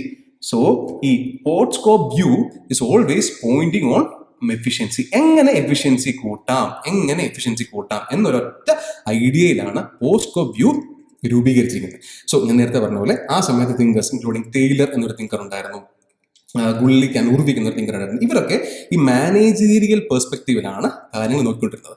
അവർക്ക് ഒരു വെയർ ഹൗസ് നടത്തിക്കൊണ്ട് പോകുന്ന ആൾക്കാരെ എങ്ങനെ കോർഡിനേറ്റ് ചെയ്യാം, അവരിൽ നിന്നും എങ്ങനെ കൂടുതൽ ഒരു ഫാക്ടറിയിൽ ജോലി ചെയ്യുന്ന വർക്കേഴ്സിന്റെ എഫിഷ്യൻസി എങ്ങനെ കൂട്ടാം എന്ന രീതി മാത്രമാണ് ആൾക്കാർ അന്നത്തെ ക്ലാസിക്കൽ തിങ്കേഴ്സ് ചിന്തിച്ചിരുന്നത്. പിന്നീടാണ് ബിഹേവിയറൽ തിങ്കേഴ്സ് വരുന്നത്. എങ്ങനെയാണ് വർക്കേഴ്സിന്റെ തിങ്കിങ്, എങ്ങനെയാണ് വർക്കിന്റെ ഔട്ട്പുട്ടിനെ ബാധിക്കുന്നത്, അതിനാണ് ബിഹേവിയറൽ തിങ്കേഴ്സ്. നമ്മൾ അതും കൃത്യമായിട്ട് എടുത്ത് പഠിക്കും. പിന്നെ ഡിസിഷൻ മേക്കിംഗ് തിയറി എന്ന് പറഞ്ഞ പുതിയൊരു തിയറി വന്നു. പിന്നെ ഹ്യൂമൻ റിലേഷൻ സ്കൂൾ, നമ്മൾ ഇന്ന് കാണുന്ന HR ഡിപ്പാർട്ട്മെന്റ് ഒക്കെ ആ ഒരു സ്കൂളിന്റെ ഭാഗമായി വന്നതാണ്. അതായത് വർക്കേഴ്സിന്റെ കൺസേൺസ് എങ്ങനെയാണ് കമ്പനി മീറ്റ് ചെയ്യേണ്ടത്, അല്ലെങ്കിൽ കമ്പനി എങ്ങനെയാണ് പരിഹരിക്കേണ്ടത്, എങ്ങനെയാണ് കമ്പനി പോളിസീസ് വർക്കേഴ്സിനും കൂടെ ഗുണമുള്ളതാകേണ്ടത് എന്നുള്ളതായിരുന്നു HR അല്ലെങ്കിൽ ഹ്യൂമൻ റിലേഷൻ തിയറി തിങ്കേഴ്സിന്റെ ടൈമിൽ അവർ പറഞ്ഞു. അതിന്റെ ഭാഗമായിട്ടാണ് ഇന്ന് HR ഡിപ്പാർട്ട്മെന്റ് ഉണ്ടായത്. സോ ഞാൻ നേരത്തെ പറഞ്ഞ പോലെ നമുക്ക് കൂടുതൽ കാര്യങ്ങളൊക്കെ പഠിക്കണം. അഡ്മിനിസ്ട്രേറ്റീവ് തിങ്കേഴ്സ് എന്നൊരു പോർഷൻ ഉണ്ടെന്ന് നമുക്ക് പഠിക്കാൻ അവിടെ നിന്ന് പഠിക്കും. നമുക്ക് ഒരുപക്ഷെ 4ാമത്തെ ക്ലാസ്സിൽ നമ്മൾ അഡ്മിനിസ്ട്രേറ്റീവ് തിങ്കേഴ്സ് സ്റ്റാർട്ട് ചെയ്യും. സോ അങ്ങനെ ആ സമയത്ത് നമുക്ക് കൂടുതൽ വളരെ ഡീപ്പായിട്ട് ഓരോ തിങ്കേഴ്സും അവരുടെ തിങ്കിങ്, അവരുടെ തിയറി എന്തായിരുന്നു, അവരുടെ പ്രിൻസിപ്പിൾസ് എന്തായിരുന്നു, ആൻഡ് അവരുടെ ക്രിറ്റിസിസംസ് എന്തായിരുന്നു എന്നുള്ള കാര്യം നമ്മൾ കൃത്യമായിട്ട് ഡിസ്കസ് ചെയ്യും. അവിടെ തൊട്ടാണ് നമ്മൾ ഇതിന്റെ ഒരു ക്രക്സ്, ഈ പബ്ലിക് അഡ്മിനിസ്ട്രേഷൻ്റെ ഒരു ക്രക്സ് നമ്മൾ മനസ്സിലാക്കാൻ പോകുന്നത് കേട്ടോ. ഇപ്പോൾ ഇതെല്ലാം നമ്മളിപ്പോൾ ഒരു സർഫസ് ലെവൽ അണ്ടർസ്റ്റാൻഡിങ്ങിന് വേണ്ടിയാണ് ഈ കാര്യങ്ങളൊക്കെ ഞാനിപ്പോൾ പറഞ്ഞെന്ന് മാത്രം. സോ ആ ക്ലാസിക്കൽ ഇറ സമയത്ത് എഫിഷ്യൻസി കൂട്ടാൻ വേണ്ടിയുള്ള ഒരു വ്യൂ ആയിരുന്നു എന്താ, പോസ്റ്റ് കോ വ്യൂ. ആ പോസ്റ്റ് കോ വ്യൂവിൽ കുറച്ച് 7 സെറ്റ് ഓഫ് ടാസ്ക്സ് ഉണ്ട്. ഈ ഒരു ടാസ്ക്സ് മാത്രമേ ആരുണ്ടാകാവുള്ളൂ, അഡ്മിനിസ്ട്രേഷന്റെ കൈ ഉണ്ടാകാവുള്ളൂ. അത്രയും കാര്യങ്ങളിൽ മാത്രം ഫോക്കസ് ചെയ്താൽ മതി. ഇത്രയും ഫോക്കസ് ചെയ്ത് കഴിഞ്ഞാൽ ഇത് വെച്ച് തന്നെ എന്ത് പറ്റും, കമ്പനി എഫിഷ്യൻ്റ് ആയിട്ട് വർക്ക് ചെയ്യും എന്നുള്ളതായിരുന്നു ആരുടെ പോയിന്റ് ഓഫ് വ്യൂ, ക്ലാസിക്കൽ തിങ്കേഴ്സിന്റെ പോയിന്റ് ഓഫ് വ്യൂ. ഇനി നമുക്ക് എന്തൊക്കെയാണെന്ന് നോക്കാം. First one, P for planning, outlining what needs to be done and how to do it. So initially എന്താകണം നമ്മുടെ ഔട്ട്പുട്ട്, അല്ലെങ്കിൽ എന്താകണം നമ്മുടെ പ്രൊഡക്റ്റ്, ആ പ്രൊഡക്റ്റിന് വേണ്ടി എന്തൊക്കെ ചെയ്യണം എന്നുള്ളത് ഫസ്റ്റ് ക്ലീൻ പ്ലാൻ ആയിട്ട് സെറ്റ് ചെയ്യും. Then comes organisation. ആ പ്ലാൻ എക്സിക്യൂട്ട് ചെയ്യാൻ വേണ്ടി നമുക്ക് എന്ത് വേണം, ഒരു മാനേജീരിയൽ ബോഡി വേണം, പിന്നെ വർക്കർ ബോഡി വേണം, അല്ലെ? സോ ഒരു സെറ്റ് ഓഫ് അതോറിറ്റി, അത് കൺട്രോൾ ചെയ്യാൻ സൂപ്പർവൈസർ, ഈ വർക്കേഴ്സിനെ കൺട്രോൾ ചെയ്യാൻ സൂപ്പർവൈസർ വേണം. ഇനി അവർ വർക്ക് ചെയ്യുന്ന മെഷീൻസ് കേടാവുകയാണെങ്കിൽ ആ മെഷീൻസിനെ റിപ്പയർ ചെയ്യാൻ വേണ്ടി മറ്റൊരു സെറ്റ് ഓഫ് വർക്കേഴ്സ് വേണം. സോ എങ്ങനെയാണ് നമ്മുടെ ഔട്ട്പുട്ട് ഉണ്ടാക്കേണ്ടത് എന്ന് മനസ്സിലാക്കിയതിനു ശേഷം അതിനാവശ്യമായിട്ടുള്ള റെസ്പോൺസിബിലിറ്റീസ് അസൈൻ ചെയ്യാൻ വേണ്ടി ഒരു സ്ട്രക്ചർ ഉണ്ടാക്കിയെടുക്കണം. സോ ഇവിടെ സ്ട്രക്ചർ ഓഫ് അതോറിറ്റിയാണ് കേട്ടോ. ഇവിടെ അതോറിറ്റിയാണ്, ഈ വാക്കൊക്കെ ഭയങ്കര important. Structure of authority and coordination. Authority എന്ന് പറഞ്ഞാൽ എന്താണ്, ഒരാളുടെ മുകളിലുള്ള അധികാരമാണ്, അല്ലെ? അധികാര വികേന്ദ്രണം അല്ലെങ്കിൽ എന്നൊരു കൺസെപ്റ്റേ ഉണ്ടായിട്ടില്ല. ഡീസെൻട്രലൈസേഷൻ എന്നൊരു കൺസെപ്റ്റേ, അല്ലെങ്കിൽ ഡെലഗേഷൻ ആൻഡ് ഡീസെൻട്രലൈസേഷൻ എന്ന 2 തരത്തിലുള്ള അധികാര വികേന്ദ്രീകരണ മെത്തേഡ്സ് ഉണ്ട് കേട്ടോ. സോ ഈ 2 സംഗതികൾ നമ്മൾ കൃത്യമായിട്ട് ഡിസ്കസ് ചെയ്യും. ഇതൊക്കെ കേട്ട് പേടിക്കൊന്നും വേണ്ട. സോ ഒരു കാര്യം മാത്രം ചിന്തിക്കുക, ഈ പോർട്ട്സ്കോ വ്യൂവിൽ അതോറിറ്റി കോൺസെൻട്രേറ്റ് ചെയ്യാൻ മാത്രമാണ് ശ്രമിച്ചുകൊണ്ടിരുന്നത്. അതായത് ഒരു മാനേജർ ഉണ്ടെങ്കിൽ ആ മാനേജറിന് എത്രത്തോളം അതോറിറ്റി കൊടുക്കാം, അയാൾ എത്രത്തോളം ശക്തനാക്കാം എന്നുള്ളതാണ് കൺസെപ്റ്റ്. സോ ഇത്ര ഓർത്ത് വെക്കുക, മാനേജീരിയൽ വ്യൂവിൽ മാനേജറാണ് ശക്തൻ. വർക്കേഴ്സ് എങ്ങനെയായിരിക്കും? വർക്കേഴ്സ് എപ്പോഴും മെലിഞ്ഞുണങ്ങി വളരെ വളരെ വീക്ക് ആയിട്ടുള്ള വർക്കേഴ്സ് ആയിരിക്കും. അവർക്ക് കാര്യമായിട്ടുള്ള വോയിസ് ഇല്ല, അവരുടെ കൺസേൺസ് പറയാനുള്ള വോയിസ് ഇല്ല. ഇതാണ് പോർട്ട്സ്കോ വ്യൂ എന്ന് ഒന്ന് മനസ്സിലാക്കി വെക്കുക കേട്ടോ. കാരണം ബാക്കി ഇത് മനസ്സിലായി, ഈ ഒരു കൺസെപ്റ്റ് മനസ്സിലാക്കി കഴിഞ്ഞാൽ നമുക്ക് എന്ത് ചെയ്യാം, വളരെ എളുപ്പത്തിൽ ബാക്കി കാര്യങ്ങൾ പറഞ്ഞു പോകാം. ഇതിൽ കംസ് സ്റ്റാഫിങ്. കൃത്യമായിട്ട് സ്റ്റാഫ് ചെയ്യണം. നമുക്ക് എത്രത്തോളം ആവശ്യം വർക്കേഴ്സിനുണ്ട്, അത് അവർ കൃത്യമായിട്ട് അവർക്ക് പണി അറിയുന്നവരാണോ എന്നുള്ളതൊക്കെ മനസ്സിലാക്കിയിട്ട് വേണം എന്ത് ചെയ്യാൻ പറ്റുക, അവരെ നമുക്ക് റിക്രൂട്ട് ചെയ്യാൻ പറ്റുക. ആ റിക്രൂട്ട് ചെയ്താൽ മാത്രം പോരാ, അവരെ ട്രെയിൻ ചെയ്യണം. സോ അത് മറ്റൊരു ഒരു ടാസ്ക് ആണ്. Then comes directing. ഇനി മേക്കിംഗ് ഡിസിഷൻസ് ആൻഡ് ഇഷ്യൂവിങ് ഇൻസ്ട്രക്ഷൻസ്. ഇത് ഞാൻ പറഞ്ഞു ഒരു മിലിറ്ററി ടൈപ്പ് ആയിരുന്നു ആ സമയത്തെ ഈ decision making and issuing instructions. അതായത് ഒരു മിലിറ്ററിയിൽ നമ്മുടെ ചീഫ് ഓഫീസർ എന്ത് പറയണം അത് എക്സിക്യൂട്ട് ചെയ്യുക എന്നുള്ളതാണ് ആരുടെ ചുമതല, കീഴുദ്യോഗസ്ഥ ചുമതല. ആ ഒരു ഡിസ്കഷനുള്ള സമയമില്ല. കൺസേൺസ് കേൾക്കാനുള്ള സമയമില്ല. ഒരു വൺ വേ അപ്രോച്ച് മാത്രമാണ് ആ സമയത്ത് ഡയറക്ഷൻ കൊണ്ട് ഉദ്ദേശിക്കുന്നത് കേട്ടോ, ഡയറക്ഷൻ കൊണ്ട് ഉദ്ദേശിക്കുന്നത്. Then comes coordinating different warehouse, different എന്താ പറയുന്നത് സെക്ടേഴ്സ് കാണും. ഒരു വെയർ ഹൗസ് എടുക്കുക, ഒരു കാർ ഉണ്ടാക്കുന്ന വെയർ ഹൗസ് എടുക്കുക. അവിടെ പെയിന്റ് അടിക്കുന്ന ഒരു കുറച്ച് ആൾക്കാർ കാണും അല്ലേ, അതുപോലെ കൃത്യമായിട്ട് സ്പെയർ പാർട്സ് അറേഞ്ച് ചെയ്യുന്ന ആൾക്കാർ കാണും, അതുപോലെ തന്നെ ഇത് ക്ലീൻ ചെയ്യുന്ന ആൾക്കാർ കാണും. സോ ഇവർ ഈ വർക്കെല്ലാം കോർഡിനേറ്റ് ചെയ്യണ്ടേ, ആ കോർഡിനേറ്റ് ചെയ്യാൻ വേണ്ടി മാനേജർ ഉണ്ടാകണം. ഇതാണ് കണ്ടോ. അപ്പം വീണ്ടും ആരാണ് മാനേജർ? വീണ്ടും എന്തായി മാറും? വീണ്ടും ശക്തനായിട്ട് മാറും. കാരണം കുറേ അധികം ആക്ടിവിറ്റീസ് കാണും. ആ ആക്ടിവിറ്റീസ് ചെയ്യാൻ വേണ്ടി വർക്കേഴ്സ് കാണും. ആ വർക്കേഴ്സിനെ സൂപ്പർവൈസ് ചെയ്യാൻ വേണ്ടി സൂപ്പർവൈസേഴ്സ് കാണും. ഇനി ഇവർക്കെല്ലാം കൺട്രോൾ ചെയ്യാൻ, കോർഡിനേറ്റ് ചെയ്യാൻ വേണ്ടി ഒരാളായിരിക്കും. സോ മാനേജർ അത്ര ശക്തനാണ്. Then comes reporting, informing superiors about the progress and activities. Superior and about the progress and activities. So continuous ആയിട്ട് എന്ത് വേണം? റിപ്പോർട്ട് ചെയ്തുകൊണ്ടിരിക്കണം. ഇതൊക്കെ മിലിറ്ററി സ്റ്റൈലല്ലേ? എന്ന് പറഞ്ഞാൽ നോക്കി, മിലിറ്ററിയിലല്ലേ എപ്പോഴും റിപ്പോർട്ട് ചെയ്തുകൊണ്ടിരിക്കുന്നത്. ഒരു ഇപ്പോഴത്തെ ഒരു ഓർഗനൈസേഷൻ സ്ട്രക്ചറിലേക്ക് പോവുകയാണെങ്കിൽ റിപ്പോർട്ടിംഗ് ഒന്നും എപ്പോഴും വേണ്ട അല്ലെ. ഒരു വീക്ക്ലി അപ്ഡേറ്റ് കാണും, ഒരു വീക്ക്ലി വൺസ് ഒരു അജണ്ട സെറ്റിംഗ് കാണും. ആൻഡ് വീക്ക്ലി ആ ടാസ്ക് ചെയ്ത് തീർക്കേണ്ട സമയത്തിന് തൊട്ട് മുമ്പ് അല്ലെങ്കിൽ ഒരു 2 തവണ ആയിട്ട് എന്ത് ചെയ്യും? റിപ്പോർട്ടിംഗ് കാണും. അതല്ലാതെ ഇത് മിനിറ്റിന് റിപ്പോർട്ട് ചെയ്യേണ്ടത് ആരുടെ ചുമതല അല്ലെങ്കിൽ എന്ത് തരം ഒരു ഡ്യൂട്ടിയാണ്? ഒരു മിലിറ്ററി ഡ്യൂട്ടിയാണ്. സോ എല്ലാം ഒരു മിലിറ്ററി കൺസെപ്റ്റാണ് കേട്ടോ ഈ സംഗതി സെറ്റ് ചെയ്തേക്കുന്നത്. Then comes budget. ഈ പ്ലാനിങ്ങും ഈ പറഞ്ഞ എക്സിക്യൂഷൻ നടത്തണമെങ്കിൽ നമുക്ക് ഒരു കൺട്രോൾ ഓൺ ഫിനാൻസസ് വേണം. നമ്മുടെ ഫിനാൻഷ്യൽ റിസോഴ്സസ് എപ്പോഴും ഏറ്റവും കുറച്ച് വെക്കുക എന്നുള്ളതാണ് ഒരു മാനേജറിന്റെ ചുമതല. മാനേജറിന് അസൈൻ ചെയ്ത് കൊടുത്തിരിക്കുന്ന ബഡ്ജറ്റ് ഒരു 50,000 rupees ആണെങ്കിൽ അദ്ദേഹം അത് 40,000 rupees അത് ചെയ്ത് തീർക്കാൻ നോക്കും. So that is what managers perspective. കാരണം 10,000 രൂപ സേവ് ചെയ്ത് കഴിഞ്ഞാൽ that can be a bigger boost for his future അല്ലേ. സോ ആ ബഡ്ജറ്റിൽ എപ്പോഴും കടുംപിടുത്തം എപ്പോഴും വരേണ്ട ശക്തനുണ്ട്. So financially, human resource point of വ്യൂവിൽ ഡയറക്ടിങ് ഇൻസ്ട്രക്ഷൻസോ എല്ലാ രീതിയിലും മാനേജർ അതിശക്തനാണ് എന്ന രീതിയിലാണ് ആര് കണ്ടിരുന്നത്? പോർട്സ്കോപ്പ് വ്യൂവിൽ കണ്ടിരുന്നത്. ഒക്കെ ഒന്ന് മനസ്സിലാക്കിയാൽ മതി, നമുക്ക് എല്ലാം വരെ കിട്ടും. ദെൻ കംസ് ഇനി ഇത്രയും നേരം നമ്മൾ പറഞ്ഞ സംഗതികളിൽ നമ്മൾ ഡിസ്കസ് ചെയ്യാത്ത കുറേ അധികം എന്താ പറയുന്നത് പാർട്സ് ഓഫ് ഒരു വർക്കുണ്ട് അല്ലേ.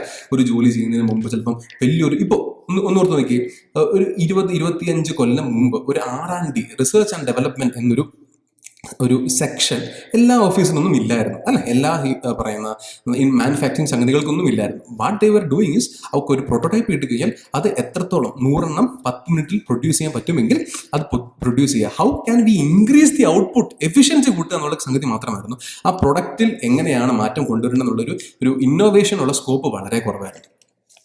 സോ പോർട്സ്കോപ്പ് വ്യൂവിൽ ഡിസ്കസ് ചെയ്യാത്ത കുറേ അധികം സെക്ഷൻസ് ഉണ്ട്. ഈ ഇത്രയും സംഗതികളല്ലാതെ തന്നെ വേറെയും സെക്ഷൻസ് ഓഫ് ആക്ടിവിറ്റീസ് ഉണ്ട്. ആ ആക്ടിവിറ്റീസിനെല്ലാം കൂടി ഉൾപ്പെടുത്തേണ്ടതാണ് ഒരു അഡ്മിനിസ്ട്രേഷന്റെ ഡ്യൂട്ടി സ്കോപ്പ് എന്നുള്ളതായിരുന്നു integral view. So integral view is actually critical അല്ലെങ്കിൽ it's actually result of the criticisms of POSDCORB view അല്ലെങ്കിൽ മാനേജറിയൽ വ്യൂവിനെ ക്രിട്ടിസൈസ് ചെയ്ത സമയത്ത് ഉരുത്തിരിഞ്ഞു വന്ന വ്യൂ ആണ് integral view. So integral view പറഞ്ഞതാണ് ഒരു ഓർഗനൈസേഷന്റെ എല്ലാ ആക്ടിവിറ്റീസും, ഈ മേൽ പറഞ്ഞ 7 ആക്ടിവിറ്റി മാത്രമല്ല, ഒരു ഓർഗനൈസേഷന് കീഴിൽ വരുന്ന എല്ലാ ആക്ടിവിറ്റീസിനെയും കൺട്രോൾ ചെയ്യേണ്ടത് ആരുടെ കടമയാണ്? അഡ്മിനിസ്ട്രേഷൻ കടമയാണ്. ഉദാഹരണത്തിന് ഒരു വെയർ ഹൗസിൽ പെട്ടെന്ന് ഒരു പൊട്ടിത്തെറി ഉണ്ട്, ഒരു ഷോർട്ട് സർക്യൂട്ട് ഉണ്ട്. ഈ പറഞ്ഞ ഏതെങ്കിലും ഒരു നമ്മൾ ഇപ്പം പോർട്സ്കോപ്പ് വ്യൂവിൽ പറഞ്ഞ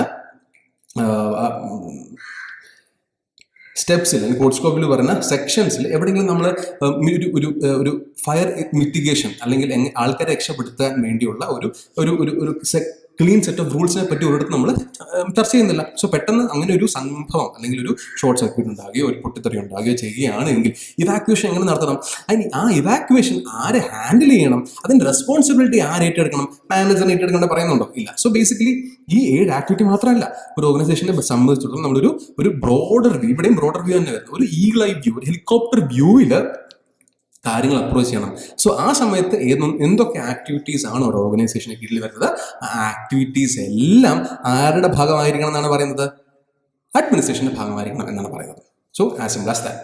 ഫൈൻ. സോ നമ്മൾ ഒരു ആക്ടിവിറ്റി എന്ന രീതിയിൽ, ഒരു ഇൻസ്റ്റിറ്റ്യൂഷൻ എന്ന രീതിയിൽ പബ്ലിക് അഡ്മിനിസ്ട്രേഷന്റെ സ്കോപ്പ് നമ്മൾ മനസ്സിലാക്കി കഴിഞ്ഞു അല്ലേ. സോ ആ ഇൻസ്റ്റിറ്റ്യൂഷൻ എന്ന രീതിയിൽ പബ്ലിക് അഡ്മിനിസ്ട്രേഷൻ സ്കോപ്പ് വളരെ വലുതാണ് അല്ലേ. ഒരു ഓർഗനൈസേഷനിലെ എല്ലാ ആക്ടിവിറ്റീസിനും അഡ്മിനിസ്ട്രേഷൻ സ്കോപ്പ് ഉണ്ട് എന്നാണ് നമ്മൾ ഇപ്പോൾ മനസ്സിലാക്കിയിരിക്കുന്നത്. Then comes public administration as a subject matter.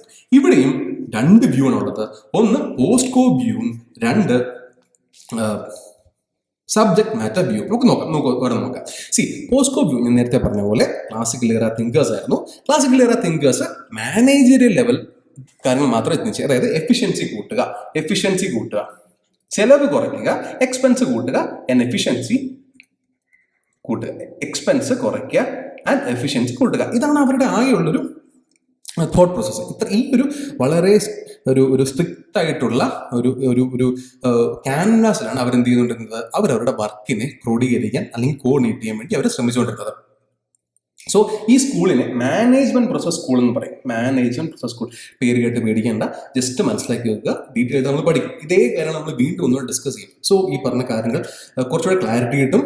എക്സാമിനേഷന് വരുന്ന സമയത്ത് നമുക്ക് ഈസിലി ആൻസർ ചെയ്യാൻ സാധിക്കും. ഫൈൻ. സോ ഈ ക്ലാസിക്കൽ തിങ്കേഴ്സ് പോസ്കോ എന്ന സംഗതിയാണ് most important activities of administration എന്ന് പറയുന്നത്. ആൻഡ് ഈ ഒരു അഡ്മിനിസ്ട്രേഷനിൽ മാത്രം ഫോക്കസ് ചെയ്ത് എന്ത് ചെയ്താൽ മതി എന്ന് പറഞ്ഞത്, തിയറി ഉണ്ടാക്കിയാൽ മതി എന്ന് പറഞ്ഞത്. ആ തിയറി, അങ്ങനെ ഉണ്ടാക്കുന്ന തിയറി ഈ ലോകത്തെമ്പാടും യൂണിവേഴ്സൽ ആയിരിക്കും, അല്ലെങ്കിൽ ലോകത്തെമ്പാടും ആപ്ലിക്കബിൾ ആയിരിക്കും എന്നാണ് പറഞ്ഞത്. അത് ഏത് ഓർഗനൈസേഷൻ ആയിക്കോട്ടെ, എന്ത് തരം ഓർഗനൈസേഷൻ ആയിക്കോട്ടെ, എന്ത് തരം ഗവൺമെന്റ് ആയിക്കോട്ടെ, ഇപ്പോൾ ഈ പറഞ്ഞ 7 ആക്ടിവിറ്റീസ് മാത്രം ശ്രദ്ധിച്ചു കഴിഞ്ഞാൽ ഉദ്ദേശിക്കുന്ന ഗോളിലേക്ക് എത്തിപ്പറ്റാൻ ആ ഓർഗനൈസേഷൻ സാധിക്കും, ആ മാനേജ്മെന്റിന് സാധിക്കും എന്നാണ് പോസ്കോ വ്യൂ സബ്ജക്ട് മാറ്റർ വ്യൂവിൽ പോസ്കോ അല്ലെങ്കിൽ scope of public administration in A subject matter view of POCSO എന്ന രീതിയിൽ പറയുന്നത് കേട്ടോ. ഇവിടെ പ്രശ്നമുണ്ട്. ഞാൻ നേരത്തെ സംസാരിച്ച പോലെ സ്റ്റേറ്റിന്റെ രൂപം പലപ്പോഴും മാറും. ഉദാഹരണത്തിന് ഒരു ഇറാഖ് പോലൊരു രാജ്യമെടുക്കുക, അല്ലെങ്കിൽ യമൻ പോലൊരു രാജ്യമെടുക്കുക. അവിടെയൊക്കെ പൊളിറ്റിക്കൽ ഇൻസ്റ്റെബിലിറ്റി ഉള്ള രാജ്യങ്ങളാണ് അല്ലേ. അവിടെ കുറെ ട്രൈബൽ തമ്മിൽ അങ്ങോട്ടും ഇങ്ങോട്ടും മിലിറ്റൻസ് അറ്റാക്സ് ഉണ്ട്, ട്രൈബൽ കോൺഫ്ലിക്ട്സ് ഉണ്ട്. സോ വളരെ കുറെ കോൺഫ്ലിക്ട്സ് ഉണ്ട്. സോ US ഒരു ഓർഗനൈസേഷനിൽ അല്ലെങ്കിൽ യൂറോപ്പിലെ ഒരു ഓർഗനൈസേഷൻ വർക്ക് ചെയ്യുന്ന പോസ്കോ വ്യൂ അല്ലെങ്കിൽ ആ ഒരു തിയറിയിൽ നമുക്ക് ഒരു ഏഷ്യൻ കൺട്രിയോ അല്ലെങ്കിൽ ഒരു സെൻട്രൽ ഏഷ്യൻ കൺട്രിയോ നമുക്ക് വർക്ക് ചെയ്യിക്കണം എന്ന് പറഞ്ഞു കഴിഞ്ഞാൽ നമ്മൾ അവിടുത്തെ കൾച്ചർ എന്താണ് എന്ന് മനസ്സിലാക്കാതെ, അവിടുത്തെ ഇക്കോളജിക്കൽ ആസ്പെക്ട്സ് എന്താണ് എന്ന് മനസ്സിലാക്കാതെ നമ്മൾ അവരെ അടിച്ചേൽപ്പിക്കുന്ന പോലെ. സോ അതൊരിക്കലും നമ്മൾ ഉദ്ദേശിക്കുന്ന തലത്തിലേക്ക് അതിനെ മാറ്റിയെടുക്കാൻ സാധിക്കില്ല എന്നുള്ളതാണ് ബേസിക് ഐഡിയ. അതൊക്കെ അറിയാവുന്ന കാര്യങ്ങളാണ്, ഞാൻ ജസ്റ്റ് ഒന്നുകൂടെ പറഞ്ഞ് മനസ്സിലാക്കുന്നേ ഉള്ളൂ. ഓക്കെ. സോ പോസ്കോ വ്യൂ എന്ന് നേരത്തെ പറഞ്ഞത് നാരോ വ്യൂ മാത്രമാണ്. There are n number of duties അല്ലെങ്കിൽ n number of activities other than POCSO which are very very very important for an organization. ഇപ്പോൾ സ്റ്റേറ്റ് എടുക്കാം. ഈ സ്റ്റേറ്റിനകത്ത് നമ്മൾ നേരത്തെ പറഞ്ഞ പോലെ പ്ലാനിങ്ങും ഓർഗനൈസേഷനും സ്റ്റാഫിങ്ങും ഡയറക്റ്റിംഗ് കോർഡിനേറ്റിംഗ് റിപ്പോർട്ടിംഗ് ബഡ്ജറ്റിംഗ്. ഇവിടെ എവിടെയെങ്കിലും പോവർട്ടി എലിവേഷനെ പറ്റി പറയുന്നുണ്ടോ? ദാരിദ്ര്യ നിർമ്മാർജ്ജനത്തെ പറ്റി പറയുന്നുണ്ടോ? ഒരു സ്റ്റേറ്റിന്റെ ഏറ്റവും വലിയ ചുമതലകളിൽ ഒന്നല്ലേ പോവർട്ടി എലിവേഷൻ? അതുപോലെ ആ രാജ്യത്തിന്റെ സുരക്ഷ, ഡിഫൻസ് ഒരു വലിയ ഒരു മേഖലയല്ലേ ഡിഫൻസ്. അതുപോലെ തന്നെ ഇൻഫ്രാസ്ട്രക്ചർ ഡെവലപ്മെന്റ്. ഉദാഹരണത്തിന് ഇപ്പോൾ ഒരു ഗവൺമെന്റ്, ഇപ്പോൾ കേരളം പോലെ സംസ്ഥാനത്തിന് റിസോഴ്സസ് കുറവാണ് അല്ലെ. നമുക്ക് നാച്ചുറൽ റിസോഴ്സസ് കുറവാണ്. നമുക്ക് കോളോ മാർബിളോ അല്ലെങ്കിൽ പെട്രോളോ ഒന്നുമില്ല അല്ലെ. സോ നമുക്ക് ആകെയുള്ളത് ഹ്യൂമൻ റിസോഴ്സസ് മാത്രമാണ്. So government has to spend a lot on human resource development അല്ലെ. ഗവൺമെന്റ് കുറേ അധികം പൈസ അവരുടെ വിദ്യാഭ്യാസത്തിന് ചെലവാക്കേണ്ടി വരും. അതുപോലെ തന്നെ കുറേ ഈ വിദ്യാഭ്യാസത്തിന് പോകുന്ന സമയത്ത് അല്ലെങ്കിൽ വിദ്യാഭ്യാസത്തിന് പോകുന്ന സമയത്ത് എല്ലാവർക്കും അതിനുള്ള ചുറ്റുപാട് കാണണമെന്നില്ല. They will be force to take education loans. പക്ഷെ ഒരു ബാങ്ക് എന്താണ്? ബാങ്ക് പ്രോഫിറ്റ് മൈൻഡഡ് ആണ്. സോ ഈ ബാങ്ക് ഒരിക്കലും എന്ത് ചെയ്യില്ല, വെറുതെ പൈസ എടുത്ത് കൊടുക്കത്തില്ല. They have to have a guarantee അല്ലെ. They have to have a guarantee. So ആ സമയത്ത് ഗവൺമെന്റ് എന്ത് ചെയ്യും? സബ്സിഡി എന്ന രീതിയിൽ കൊണ്ടുവരും. സോ ഗവൺമെന്റ് എന്തിനാണ് അപ്പൊ പൈസ മുടക്കുന്നത്? ഇതൊക്കെ ഗവൺമെന്റ് എന്താണ് കൂടുതൽ ചെലവ് വരുത്തി വെക്കുകയാണ്. പക്ഷേ ഇതിന്റെ ഒരു റിപ്പിൾ എഫക്ട് എന്തായിരിക്കും? ഗവൺമെന്റ് ഒന്ന് ചിന്തിച്ചു നോക്കി, ഒരു കുട്ടിയുടെ പഠനത്തിന് വേണ്ടി ഗവൺമെന്റ് എന്ത് ചെയ്തു? ഒരു തുക, ഒരു 5 ലക്ഷം രൂപ സബ്സിഡി കൊടുത്തു എന്ന് കരുതുക. ഈ 5 ലക്ഷം രൂപ സബ്സിഡി കിട്ടിയ കുട്ടി പഠിച്ച് ജോലി നേടിക്കഴിഞ്ഞാൽ അവന് കിട്ടുന്ന ശമ്പളം എങ്ങോട്ടാണ്? തിരിച്ച് വീണ്ടും നമ്മുടെ സൊസൈറ്റിയിലേക്ക്, നമ്മുടെ എക്കണോമിയിലേക്കാണ് ഇൻവെസ്റ്റ് ചെയ്യുന്നത്. സോ വൺസ് 5 lakh ഗവൺമെന്റ് മുടക്കി കഴിഞ്ഞാൽ ഒരാളുടെ കയ്യിൽ നിന്ന് തന്നെ ഏതാണ്ട് അതിന്റെ 3 ഇരട്ടി അല്ലെങ്കിൽ 3 ഇരട്ടിയോളം അയാളെ മാർക്കറ്റിലേക്ക് വീണ്ടും അല്ലെങ്കിൽ എക്കണോമി റൺ ചെയ്യാൻ വേണ്ടി അയാൾ വീണ്ടും ഒരു പാർട്ടാകുകയാണ്. ഗവൺമെന്റ് 5 ലക്ഷം രൂപ മുടക്കിയില്ല എങ്കിൽ അയാൾ ഇല്ലിറ്ററേറ്റ് ആകും, അല്ലെങ്കിൽ അയാൾക്ക് ആവശ്യത്തിനുള്ള ജോലി അല്ലെങ്കിൽ അയാൾക്ക് സമ്പാദിക്കാൻ ആവശ്യമായിട്ട് ഒരു ജോലി കിട്ടണം എന്ന് നിർബന്ധമില്ല. സോ ഗവൺമെന്റ് ഒരു ഒരു പ്രൊവൈഡറായിട്ട് മാറാൻ അല്ലെങ്കിൽ ഒരു ഒരു ഒരു സപ്പോർട്ടറായിട്ട് മാറാൻ ബാധ്യസ്ഥരാണ്. സോ ഇവിടെ നമ്മൾ ഈ പറഞ്ഞ പോസ്കോ ബില്ല് ഒരിക്കലും ഗവൺമെന്റ് സബ്സിഡി കൊടുക്കണം എന്നുള്ള രീതി പറഞ്ഞിട്ടില്ല അല്ലെ. ഗവൺമെന്റ് ഒരിക്കലും ഈ ഒരു എന്താ പറയുന്നത് ഹോസ്പിറ്റൽ ഇൻഫ്രാസ്ട്രക്ചർ ഇൻവെസ്റ്റ്മെന്റിനെ പറ്റി പറയുന്നില്ല, ഒരിക്കലും ഡിഫൻസിനെ പറ്റി പറയുന്നില്ല. സോ നേരത്തെ പറഞ്ഞ പോലെ പോസ്കോ വ്യൂവില് ഇതല്ലാതെ വേറെ കുറെ കാര്യങ്ങളുണ്ട്. ഇപ്പൊ ഇത്രയും പറഞ്ഞ ഗവൺമെന്റ് സ്റ്റേറ്റിന്റെ കാര്യങ്ങളാണ്. ഇനി ഒരു പ്രൈവറ്റ് ഓർഗനൈസേഷൻ എടുത്ത് ഒരു പ്രൈവറ്റ് ഓർഗനൈസേഷൻ റൺ ചെയ്യണമെങ്കിൽ ഏറ്റവും ഇമ്പോർട്ടന്റ് എന്താണ്? അവിടുത്തെ വർക്കേഴ്സ് ആണ്, വർക്കേഴ്സിന്റെ വെൽബീയിങ് ആണ്. വർക്കേഴ്സിന്റെ വെൽബീയിങ്ങിനെ പറ്റി ഇവിടെ എവിടെയെങ്കിലും പറഞ്ഞോ? ഒരു ജോലി ചെയ്യുന്ന ഒരു തൊഴിലാളിയുടെ മാനസികമായ ശാരീരികമായ വെൽബീയിങ്ങിനെ പറ്റി ഇവിടെ എവിടെയെങ്കിലും നമ്മൾ പ്രതിപാദിച്ചോ? ഇല്ല. പുള്ളിക്ക് ഒരിടത്ത് പോലും ഹ്യൂമൻ റിലേഷൻസിനെ പറ്റി പ്രതിപാദിച്ചിട്ടില്ല, അല്ലെങ്കിൽ ഹ്യൂമൻ മോട്ടിവേഷനെ പറ്റി പ്രതിപാദിച്ചിട്ടില്ല. എങ്ങനെയാണ് സ്റ്റാഫിംഗ് എന്ന് പറഞ്ഞിട്ടുണ്ട്, പക്ഷെ അവർക്ക് കിട്ടുന്ന റെമ്യൂണറേഷനെ പറ്റി പറഞ്ഞിട്ടുണ്ടോ? ഇല്ല അല്ലെ. ഇതെല്ലാം മാനേജീരിയൽ പെർസ്പെക്റ്റീവ് ആണ്, ഒരിക്കലും ഒരു വർക്കർ പെർസ്പെക്റ്റീവിൽ കാര്യങ്ങൾ വന്നിട്ടില്ല. സോ പോസ്കോ വ്യൂവിൽ ശരിയാണ്, പോസ്കോ വ്യൂ വളരെ ഇമ്പോർട്ടൻ്റ് ആയിട്ടുള്ള ആക്ടിവിറ്റീസിനെ പറ്റിയാണ് പറയുന്നത്. പക്ഷെ അതുപോലെ തന്നെ അതിനേക്കാൾ ഒരു ഇമ്പോർട്ടൻ്റ് ആയിട്ടുള്ള മറ്റു കുറെ ആക്ടിവിറ്റീസിന് സ്റ്റേറ്റിനുമുണ്ട്, ശ്രദ്ധിക്കുക, സ്റ്റേറ്റിനുമുണ്ട്, അതുപോലെ ഒരു പ്രൈവറ്റ് ഓർഗനൈസേഷനും ഉണ്ട്. സോ നമ്മൾ ഇവർ പറഞ്ഞ സംഗതി, അതായത് പോസ്കോം എന്ന സംഗതി യൂണിവേഴ്സലാണ്, അത് ഏത് ടൈപ്പ് ഓഫ് ഓർഗനൈസേഷനും ബാധകമാണ് എന്ന് പറഞ്ഞു കഴിഞ്ഞാൽ അത് തെറ്റല്ലേ? സോ അവരുടെ ഈ ഒരു പോയിന്റ് തന്നെ തെറ്റായിരുന്നു അല്ലെ. It is not universal, it will change according to the state, it will change according to the culture and ecological aspect. ഞാൻ നേരത്തെ പറഞ്ഞു യമൻ പോലെ, ഇറാൻ പോലെ, അല്ലെങ്കിൽ ഇസ്രായേൽ പോലെ. ഇസ്രായേൽ വളരെ ടെക്നിക്കലി വളരെ ഡെവലപ്ഡ് ആയിട്ട് കൺട്രിയാണ്.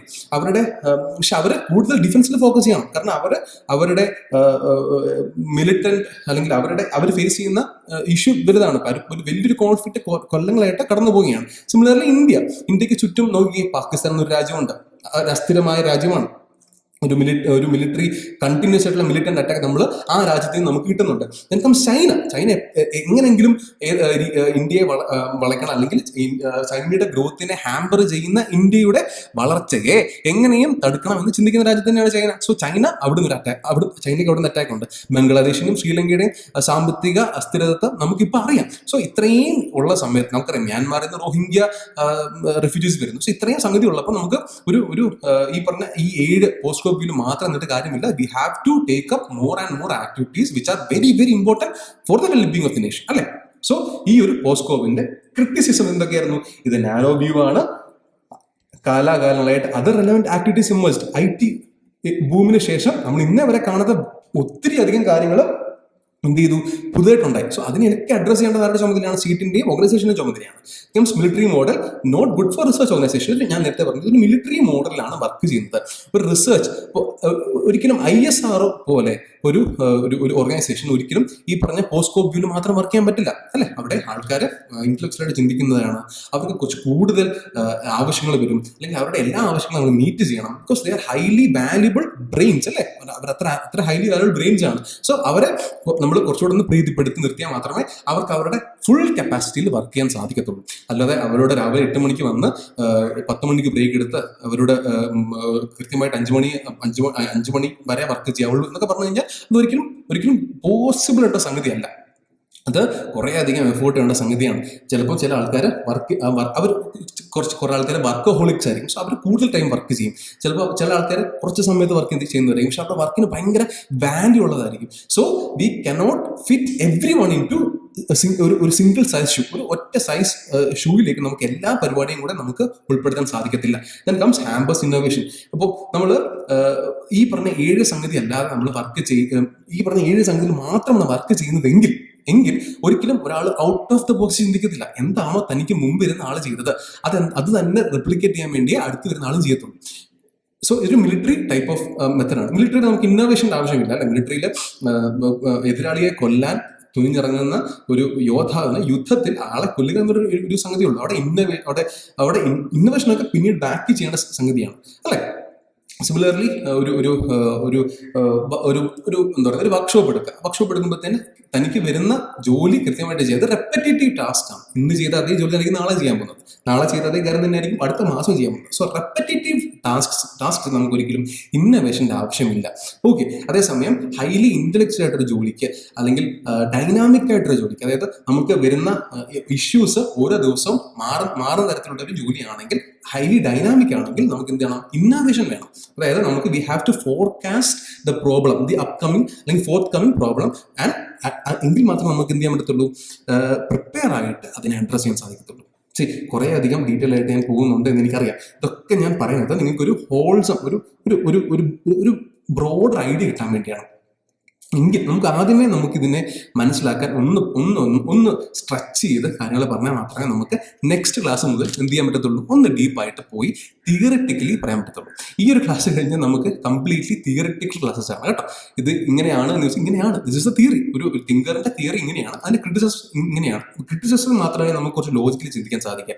ബാക്കി അദ്ദേഹത്തിന്റെ തിയറി നമുക്ക് ഒരിക്കലും ഇപ്പം ടൈലറിന്റെ തിയറി ആണെന്ന് പറഞ്ഞ് എനിക്ക് എൻ്റെ കയ്യിൽ നിന്നും ഇട്ട് പഠിപ്പിക്കാൻ പറ്റത്തില്ല. ടൈലർ എന്താണോ പറഞ്ഞേക്കുന്നത് അത് മാത്രമാണ് അദ്ദേഹത്തിന്റെ കോൺട്രിബ്യൂഷൻ എനിക്ക് നമുക്ക് പറയാൻ സാധിക്കുക. അതിനുശേഷം കാലകാലമായിട്ട് ക്രിറ്റിസിസത്തിനെ പറ്റി നമുക്ക് കൂടുതൽ സംസാരിക്കാൻ സാധിക്കും. സോ ഈ ഒരു കാര്യങ്ങൾ കുറച്ചുകൂടെ ഫോക്കസ് ചെയ്തിരിക്കുക. എന്താണ് സംഭവിച്ചത്? ഹോളിസ്റ്റിക് ഐഡിയ കിട്ടുക. ഒരു വേൾഡ് എക്കണോമിക് ഓർഡർ എങ്ങനെയായിരുന്നു, വേൾഡ് പൊളിറ്റിക്കൽ ഓർഡർ എങ്ങനെയായിരുന്നു, ഇതൊക്കെയാണ് ഞാൻ പറയാൻ ശ്രമിക്കുന്നത്. കാരണം ഞാൻ നേരത്തെ സംസാരിച്ച പോലെ ലോകം മാറുന്നതനുസരിച്ചാണ് പബ്ലിക് അഡ്മിനിസ്ട്രേഷൻ മാറിയത്. സോ പബ്ലിക് അഡ്മിനിസ്ട്രേഷൻ മാറിയത് എങ്ങനെയാണ് എന്ന് മാത്രം അറിയേണ്ട കാര്യമില്ല.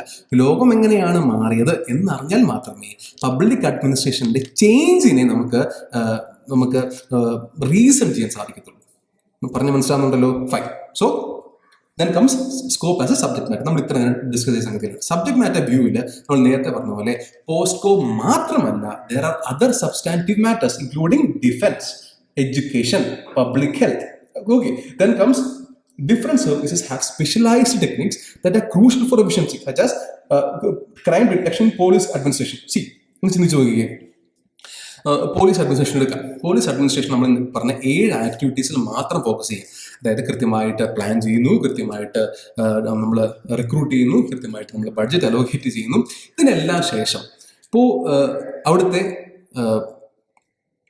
എന്താ പറയുന്നത്, അവിടെ ക്രൈം റേറ്റ് കുറയുന്നില്ല എങ്കിൽ നമുക്ക് എഫിഷ്യൻ്റ് ആണെന്ന് പറയാൻ പറ്റുമോ? അതായത് നമ്മൾ നേരത്തെ പറഞ്ഞ ഈ 7 ഡ്യൂട്ടീസും 7 ആക്ടിവിറ്റീസും കൃത്യമായിട്ട് പോലീസ് ഡിപ്പാർട്ട്മെന്റ് നമ്മൾ ചെയ്യുന്നുണ്ട്. കൃത്യമായിട്ട് നമ്മൾ പ്ലാൻ ചെയ്യുന്നുണ്ട്. ഓർഗനൈസേഷനകത്ത് DGP, ADGP, കമ്മീഷണർ അല്ലെങ്കിൽ 2 കോൺസ്റ്റബിൾസ് വരെ നമ്മൾ കൃത്യമായിട്ട് സ്ട്രക്ചർ ചെയ്യുന്നുണ്ട്. നമ്മൾ കൃത്യമായിട്ട് സ്റ്റാഫ് കൃത്യമായിട്ട് എക്സാം എഴുതിച്ച ആൾക്കാരെ കൃത്യമായിട്ട് നമ്മൾ എന്ത് ചെയ്യുന്നുണ്ട്, എടുക്കുന്നുണ്ട്. അതുപോലെ ഡയറക്റ്റ് ചെയ്യുന്നുണ്ട്, കോർഡിനേറ്റ് ചെയ്യുന്നുണ്ട്. ദെൻ കൃത്യമായിട്ട് റിപ്പോർട്ട് സുപ്പീരിയേഴ്സിന് കൃത്യമായിട്ട് റിപ്പോർട്ട് ചെയ്യുന്നുണ്ട്.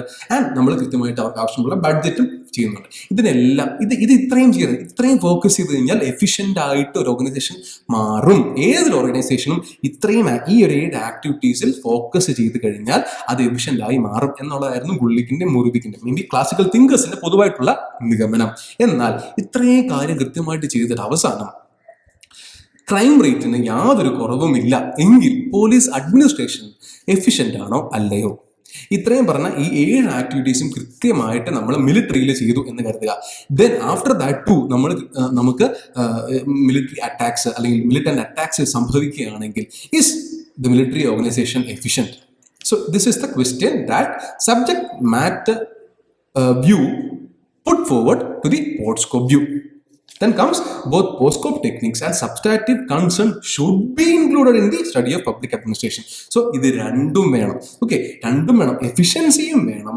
അതുപോലെ തന്നെ നമുക്ക് എഫിഷ്യൻസി കൊണ്ട് മാത്രം അളക്കാൻ സാധിക്കുന്ന സംഗതി അല്ല ചില ഡിമാൻഡ്സ്. ഇപ്പോൾ ചിന്തിക്കാം, ഇപ്പോൾ റോ പോലൊരു സംഘടന സ്പൈ ഓർഗനൈസേഷൻ ആണെന്ന് നമുക്കറിയാം. സ്പൈ ഓർഗനൈസേഷൻ ആണെന്ന് പറയാം. ഇനി റോയ്ക്ക് നമ്മൾ ബഡ്ജറ്റിൽ 450 ക്രോറാണ് വെച്ചേക്കുന്നത് അല്ലെങ്കിൽ മാറ്റി വെച്ചേക്കുന്നതെന്ന് വെക്കുക. ഇനി 450 ക്രോറിന് പകരം ഒരു 480 ക്രോർ ആയി എന്നിരിക്കുക. ഒരു 30 ക്രോർ എക്സ്ട്രാ ചിലവാക്കി ഈ 30 കോടിയുടെ കണക്ക് കൃത്യമായിട്ട് കൊണ്ട് തരണം എന്ന് ഗവൺമെന്റിന് പറയാൻ സാധിക്കുമോ? ഇല്ല. കാരണം കുറേ അധികം കോൺഫിഡൻഷ്യൽ ആയിട്ടുള്ള കുറേ അധികം സ്റ്റെപ്സ് റോ എടുക്കും. എന്നാൽ അങ്ങനെയല്ല ആര് നമ്മുടെ ഒരു PWD ഡിപ്പാർട്ട്മെന്റിന് വേണ്ടി ഗവൺമെന്റ് 50 ക്രോർ മാറ്റി വെച്ചു എങ്കിൽ അവിടെ 55 ക്രോർ ചെലവായിട്ടുണ്ടെങ്കിൽ ഈ ടോട്ടൽ 55 ക്രോറിന്റെയും ചെലവ് വിവര കണക്ക് ആർക്ക് കൊടുക്കണം? ഗവൺമെന്റ് കൊടുക്കണം. ആൻഡ് ഗവൺമെന്റ് എന്ത് ചെയ്യണം? അത് കൃത്യമായിട്ട് റിവ്യൂ ചെയ്യണം. എവിടെയെങ്കിലും ചെലവ് ഉണ്ടായിട്ടുണ്ടോ, എവിടെയെങ്കിലും അഴിമതി നടന്നിട്ടുണ്ടോ എന്ന് കൃത്യമായിട്ട് ചെക്ക് ചെയ്യണം. ആൻഡ് ഈ ഗവൺമെന്റ് ചോദിക്കുന്ന ഏതൊരു ക്വസ്റ്റ്യനും ആൻസറബിൾ ആണ്? PWD ഡിപ്പാർട്ട്മെന്റ് ആൻസറബിൾ ആണ്. അവർ കൃത്യമായിട്ട് ഈ PWD റിപ്പോർട്ട്സ് കൃത്യമായിട്ട് സഭയിലും വെക്കണം. എന്നാൽ റോ അങ്ങനെയല്ല വർക്ക് ചെയ്യുന്നത്. ഈ PWDയിൽ നമ്മൾ മുമ്പോട്ട് വെച്ച പോയിന്റ്സ് ഒന്നും പക്ഷെ റോയിൽ ബാധകമാണെന്നില്ല. റോ വർക്ക് ചെയ്യുന്നത് എങ്ങനെയാണ്? അവരെപ്പോഴും ഒരു സീക്രസി മെയിൻറ്റെയിൻ ചെയ്യും. സോ ഈ നേരത്തെ നമ്മൾ PWD ഡിപ്പാർട്ട്മെന്റിനോട് ചോദിച്ച പോലെ റിപ്പോർട്ട് സഭയിൽ റോ കൊണ്ട് വെച്ച് കഴിഞ്ഞാൽ സഭയിൽ വെച്ച റിപ്പോർട്ട് ഇന്ത്യയിലെ ആർക്ക് വേണമെങ്കിലും എന്ത് ചെയ്യാം? കാണാനും വായിക്കാനും മനസ്സിലാക്കാനും സാധിക്കും. സിമിലർലി അത്രയും സീക്രട്ട് ആയിട്ടുള്ള ഫയൽസ് എന്തായി പബ്ലിക്കായി മാറിക്കഴിഞ്ഞാൽ നമ്മളെ എതിർക്കാൻ ചട്ടം കെട്ടി നിൽക്കുന്ന രാജ്യങ്ങൾക്ക് അതൊരു വലിയ ആയുധമായിട്ട് മാറും. സോ ഗവൺമെന്റ് ഓർഗനൈസേഷൻ അത് രണ്ടും ഗവൺമെന്റ് ഡിപ്പാർട്ട്മെന്റ്സ് ആണ്. പക്ഷേ ദേ work in their own niche, their own rules and regulations because of their specific അല്ലെങ്കിൽ പെക്യുലിയർ ക്യാരക്ടറിസ്റ്റിക്സ്. ഈ കാര്യം മനസ്സിലായല്ലോ. സോ ഇത്രയും നേരം ഞാൻ പറഞ്ഞത് പോഡ്സ്കോപ്പ് എന്ന ചട്ടക്കൂടിൽ മാത്രം ഒതുങ്ങുന്ന സംഗതിയല്ല അഡ്മിനിസ്ട്രേഷന്റെ ആക്ടിവിറ്റീസ് അതിനും വെളിയിലുണ്ട്. There are far more important areas to be discussed for administration to work and to make the organization efficient. Okay. So ഇപ്പോൾ ജനറൽ വ്യൂ ഓൺ സ്കോപ്പ് ഇപ്പോൾ ഇത്ര നമ്മൾ പറഞ്ഞു അല്ലേ. സോ നമുക്കിവിടെ ഒരു ഡെഫിനേഷൻ നമുക്ക് ഇതുവരെ പബ്ലിക് അഡ്മിനിസ്ട്രേഷന് ഒരു യൂണിവേഴ്സൽ ഡെഫിനേഷൻ ഇല്ല. അതുകൊണ്ട് തന്നെ ഒരു യൂണിവേഴ്സൽ സ്കോപ്പും ഇല്ല. ഞാൻ നേരത്തെ പറഞ്ഞ പോലെ പലപ്പോഴായിട്ട് സ്റ്റേറ്റ് മാറുകയാണ്, സ്റ്റേറ്റിൻ്റെ രീതി മാറുകയാണ്, സ്റ്റേറ്റിൻ്റെ നേച്ചർ മാറുകയാണ്. പുതിയ എന്താ പറയുന്നത് ഓപ്പർച്യൂണിറ്റീസ് തുടങ്ങുകയാണ്. ഇപ്പോൾ AI എന്നൊരു ഓപ്പർച്യൂണിറ്റി, ഇനി നെക്സ്റ്റ് ഒരു AI എന്നൊരു ഭൂമിയിലേക്കാണ് നമ്മൾ പോകാൻ പോകുന്നത്. സോ ഒബ്വിയസ്ലി നമ്മുടെ ഗവൺമെന്റ് മെഷീനറീസ് അല്ലെങ്കിൽ പ്രൈവറ്റ് നമ്മുടെ ഒരു enforcement machinery may be well equipped ആയിരിക്കത്തില്ല to meet the issues put up by the AI revolution. So ആ ഒരു രീതിയിൽ സ്റ്റേറ്റ് മാറുമ്പോൾ ആ ഒരു രീതിയിൽ ഡിഫിക്കൽട്ടീസ് അല്ലെങ്കിൽ ആ ഒരു രീതിയിൽ സ്കോപ്പ് മാറിക്കൊണ്ടിരിക്കുകയാണ്. സോ നമുക്ക് കൃത്യമായിട്ട് പബ്ലിക് അഡ്മിനിസ്ട്രേഷൻ്റെ സ്കോപ്പ് വരച്ചിടാൻ സാധിക്കത്തില്ല. അതും എവർ ഇവോൾവിംഗ് ആണ്.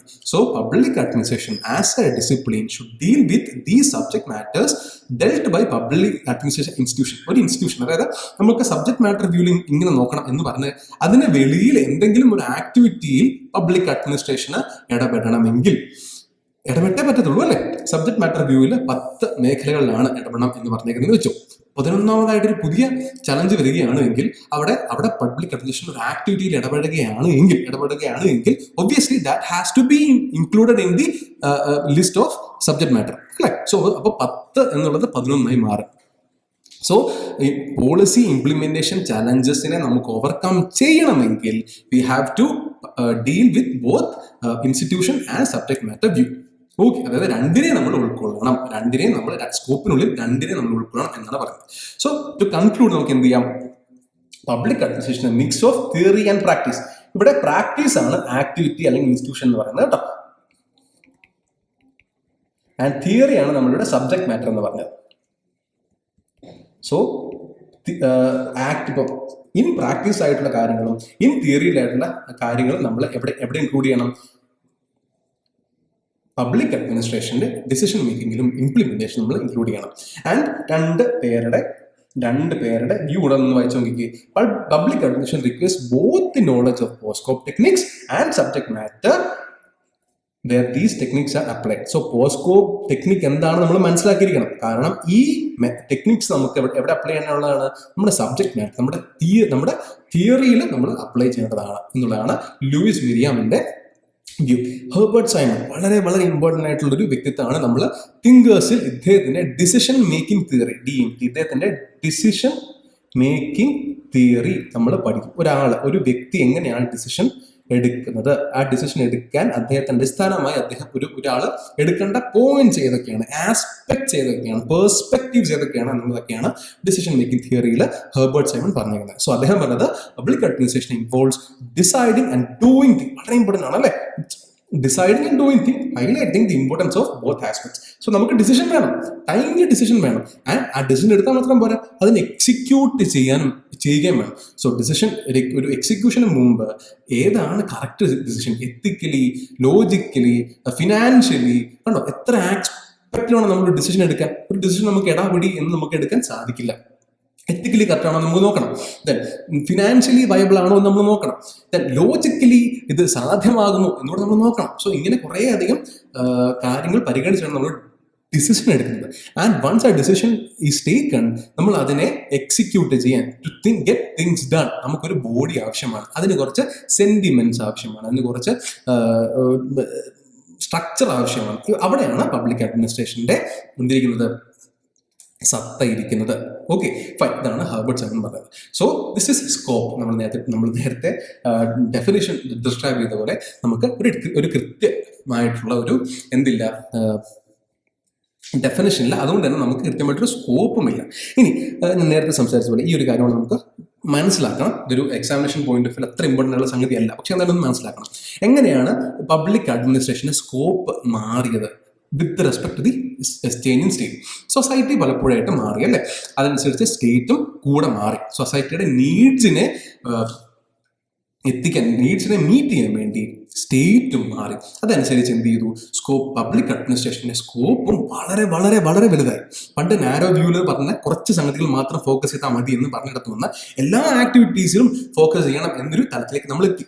സോ ഇതെങ്ങനെയാണെന്ന് അറിയാം. ഇനി ഒരു വെൽഫെയർ ഏരിയ ഉണ്ടായിരുന്നു, അതായത് നമ്മുടെ സെക്കൻഡ് വേൾഡ് വാറിന് ശേഷം, നമ്മൾ ഇൻഡസ്ട്രിയൽ റെവല്യൂഷൻ വന്നു, കുറച്ച് ആൾക്കാർ സമ്പന്നരായി, അപ്പോഴും പോവർട്ടി കിടപ്പുണ്ട്. ദെൻ കംസ് എന്ത് ചെയ്തു, ഒരു വേൾഡ് വാർ സംഭവിച്ചു, 2 വേൾഡ് വാർ സംഭവിച്ചു അല്ലേ. സോ 1940s ശേഷം ഗവൺമെന്റ് ഒരു വെൽഫെയർ മോഡിലാണ് വർക്ക് ചെയ്തുകൊണ്ടിരുന്നത്.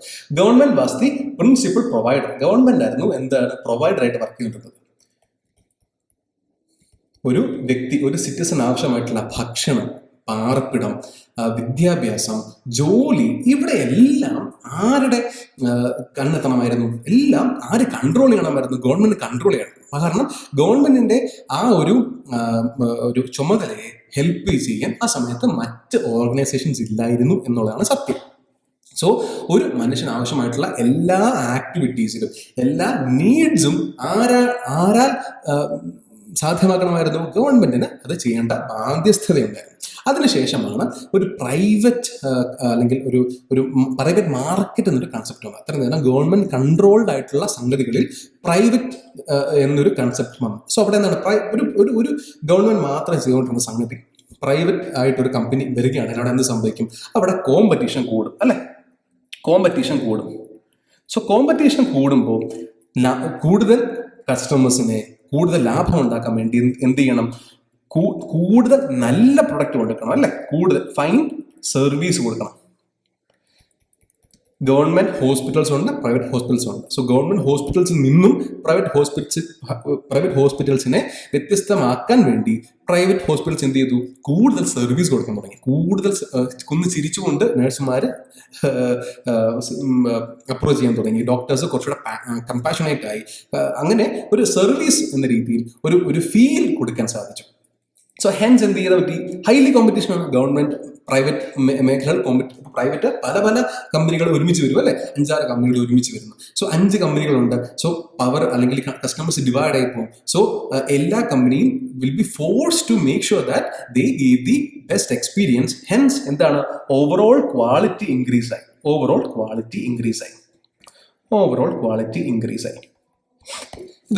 അപ്പോൾ നമ്മൾ ഓർക്കും ഓക്കെ എല്ലാം ശുഭമാണ് അല്ലെ, എല്ലാം ഇനി കൃത്യമായിട്ട് നമുക്ക് ആൾക്കാരിലേക്ക് കൃത്യമായിട്ട് ഏറ്റവും നല്ല സംഗതി ഏറ്റവും നല്ല പ്രൈസിലെത്തും എന്നുള്ള കാര്യമായിട്ട് നമ്മൾ ചിന്തിച്ചത്. പക്ഷെ അപ്പോൾ നമ്മൾ മനസ്സിലാക്കേണ്ടത് the end product of business is to make profit അല്ലെ, ലാഭം ഉണ്ടാക്കുക എന്ന് മാത്രമാണ്. ആ ലാഭം ഉണ്ടാക്കാൻ വേണ്ടി അവർ ചിലപ്പോൾ തെറ്റായ പല പ്രവണതകളും ചെയ്യും. സോ ആ സമയത്ത് ഗവൺമെന്റ് ഓക്കെ ഇനി പ്രൈവറ്റ് എല്ലാം ചെയ്യട്ടെ, ഞങ്ങൾ അധികം കാര്യങ്ങളിലേക്ക് ഇടപെടുന്നില്ല എന്ന രീതിയിൽ മാറി നിന്ന് തുടങ്ങി. അതിന്റെ ഫലമായിട്ട് ആര് സഫർ ചെയ്യാൻ തുടങ്ങി, സിറ്റിസൺ സഫർ ചെയ്യാൻ തുടങ്ങി. സോ ഒരു പ്രൈവറ്റ് ഇൻഡിപെൻഡൻസ് വേണം. അതുപോലെ തന്നെ ഗവൺമെന്റിന്റെ ചെറിയ റെഗുലേഷൻ കൂടി വേണം എന്നൊരു സ്റ്റേറ്റിലേക്ക് എത്തി. എപ്പോ, പോസ്റ്റ് 2010 പോസ്റ്റ് 2010. കാരണം എന്താ, 2009 വലിയൊരു ഫിനാൻഷ്യൽ ക്രൈസിസിനെ പറ്റി നിങ്ങൾക്ക് എല്ലാവർക്കും അറിയാം അല്ലേ? വലിയൊരു ഫിനാൻഷ്യൽ ക്രൈസിസിനെ പറ്റി നിങ്ങൾക്ക് എല്ലാവർക്കും അറിയാം. അത് ബേസിക്കലി യു എസിലുണ്ടായ ഒരു തെറ്റായ ഒരു ബാങ്കിങ് പ്രാക്ടീസ് കാരണം ഉണ്ടായ ഒരു വലിയ ഫിനാൻഷ്യൽ ക്രൈസിസ് ആണ് അത്. പക്ഷേ ലോകം മൊത്തം ബാധിച്ചു. സോ പോസ്റ്റ് 2010 എന്ത് ചെയ്തു? ഗവൺമെന്റ് പ്രൈവറ്റ് കമ്പനിയിൽ, പ്രൈവറ്റ് ഓർഗനൈസേഷനോട് പറഞ്ഞു നിങ്ങൾക്ക് ഇഷ്ടമുള്ള നിങ്ങൾ ചെയ്തു. പക്ഷേ ഗവൺമെന്റിന്റെ ഭാഗത്തു നിന്നും ഒരു റെഗുലേഷൻ എപ്പോഴും ഉണ്ടായിരിക്കും to make the level playing field. എല്ലാവർക്കും, അതായത് എല്ലാ പ്രൈവറ്റ് പാർട്ടീസിനും ഒരു ലെവൽ പ്ലേയിങ് ഫീൽഡ് ഉണ്ടാക്കണം. അതുവഴി സിറ്റിസൺ സെൻട്രിക് ആയിട്ട് ഗവൺമെന്റിന് എന്ത് ചെയ്യാൻ പറ്റും? പ്രൈവറ്റിന്റെ സർവീസസിനെ മാറ്റാൻ സാധിക്കും. സോ സിറ്റിസൺ സെൻട്രിക് എന്നൊരു കൺസെപ്റ്റ് കൂടി വരുന്നുണ്ട് കേട്ടോ. Citizen centric. ഓക്കെ, ഇതാണ് ഒരു ബേസിക് അണ്ടർസ്റ്റാൻഡിങ്. അപ്പൊ നിങ്ങൾക്ക് അറിയാം എന്ന് ഞാൻ വിശ്വസിക്കുന്നു. ഇല്ലെങ്കിൽ ഇതൊരു പുതിയ അറിവായിരിക്കും. എന്നാലും ജസ്റ്റ് ഇത്ര മനസ്സിലാക്കി വെക്കുക. ഇനീഷ്യലി ഗവൺമെന്റ് ഒരു പ്രൊവൈഡർ ആയിരുന്നു. ഗവൺമെന്റ് വെൽഫെയർ ഏരിയയിൽ ഗവൺമെന്റ് എല്ലാം സബ്സിഡി വഴി, ഗവൺമെന്റ് എന്താ പറയുന്നത്, ഫ്രീ എഡ്യൂക്കേഷൻ വഴി, ഫ്രീ ഹെൽത്ത് കെയർ വഴി എല്ലാം ഗവൺമെന്റ് കൊടുത്തു. പക്ഷെ ഒരു നമുക്ക് ഒരിക്കലും ഗവൺമെന്റ് അങ്ങനെ സസ്റ്റെയിൻ ചെയ്യാൻ സാധിക്കത്തില്ല. It will push the government into a financial crisis. So ആ സമയത്ത് ഗവൺമെന്റ് പ്രൈവറ്റ് പ്ലേയേഴ്സിന്റെ പാർട്ട് വാല്യുബിൾ ആണെന്ന് മനസ്സിലാക്കി അവരെ വെൽക്കം ചെയ്തു. Then comes LPG റിഫോംസ് അല്ലേ, ലിബറലൈസേഷൻ റിഫോംസിന് ശേഷം എന്താണ്, ഗ്ലോബലൈസേഷൻ ഭാഗം ഉണ്ടാകുന്നു. സോ വലിയ വലിയ കമ്പനികൾ ഇന്ത്യയിലേക്ക് വരും. അല്ലെങ്കിൽ ഒരു സെറ്റ് ഒരു ബൗണ്ടറി ഇല്ല അല്ലെ, ഒരു company can work in different States. Privatisation, ഗവൺമെന്റിന്റെ കീഴിലുണ്ടായിരുന്ന എല്ലാ സംഗതികളെയും, അല്ലെങ്കിൽ ഒരു നമ്മൾ ഗവൺമെന്റ് മാത്രം കൈകാര്യം ചെയ്തിരുന്ന പല സംഗതികളും പ്രൈവറ്റ് പ്ലേയേഴ്സ് വരാൻ തുടങ്ങി. അതിന്റെ ഭാഗമായിട്ട് ഗവൺമെന്റ് എന്ത് ചെയ്തു? പുറകോട്ട് മാറി. സോ നമ്മൾ നേരത്തെ നമുക്ക് ഗവൺമെന്റ് എന്ന ഫിഗറിൽ നിന്നും ഒരു ചെറിയ ഫിഗറിലേക്ക് ഗവൺമെന്റ് മാറി, അതായത് ലിമിറ്റഡ് ഫിഗറിലേക്ക് മാറി. സോ ലിമിറ്റഡ് ഒരു സംഗതിയുടെ സൈസ് കുറയും തോറും അതിന്റെ എഫിഷ്യൻസി കൂടും എന്നൊരു കൺസെപ്റ്റ് പണ്ടുണ്ടായിരുന്നു. സോ അങ്ങനെ ഗവൺമെന്റ് വീണ്ടും ചെറുതാകും തോറും ഗവൺമെന്റ് എന്ത് ചെയ്യാം? കൂടുതൽ ഫോക്കസ് ചെയ്യാം ടു ഫോർ ഈക്വൽ ഗ്രോത്തിലേക്ക് ഫോക്കസ് ചെയ്യാം എന്ന് ആരും മുമ്പോട്ട് വെച്ചു? ഗവൺമെന്റ് മുമ്പോട്ട് വെച്ചു. പക്ഷേ നേരത്തെ പറഞ്ഞു അല്ലെ, market focus on profit. Market പ്രോഫിറ്റിലായിരിക്കും ഫോക്കസ് ചെയ്യുന്നത്.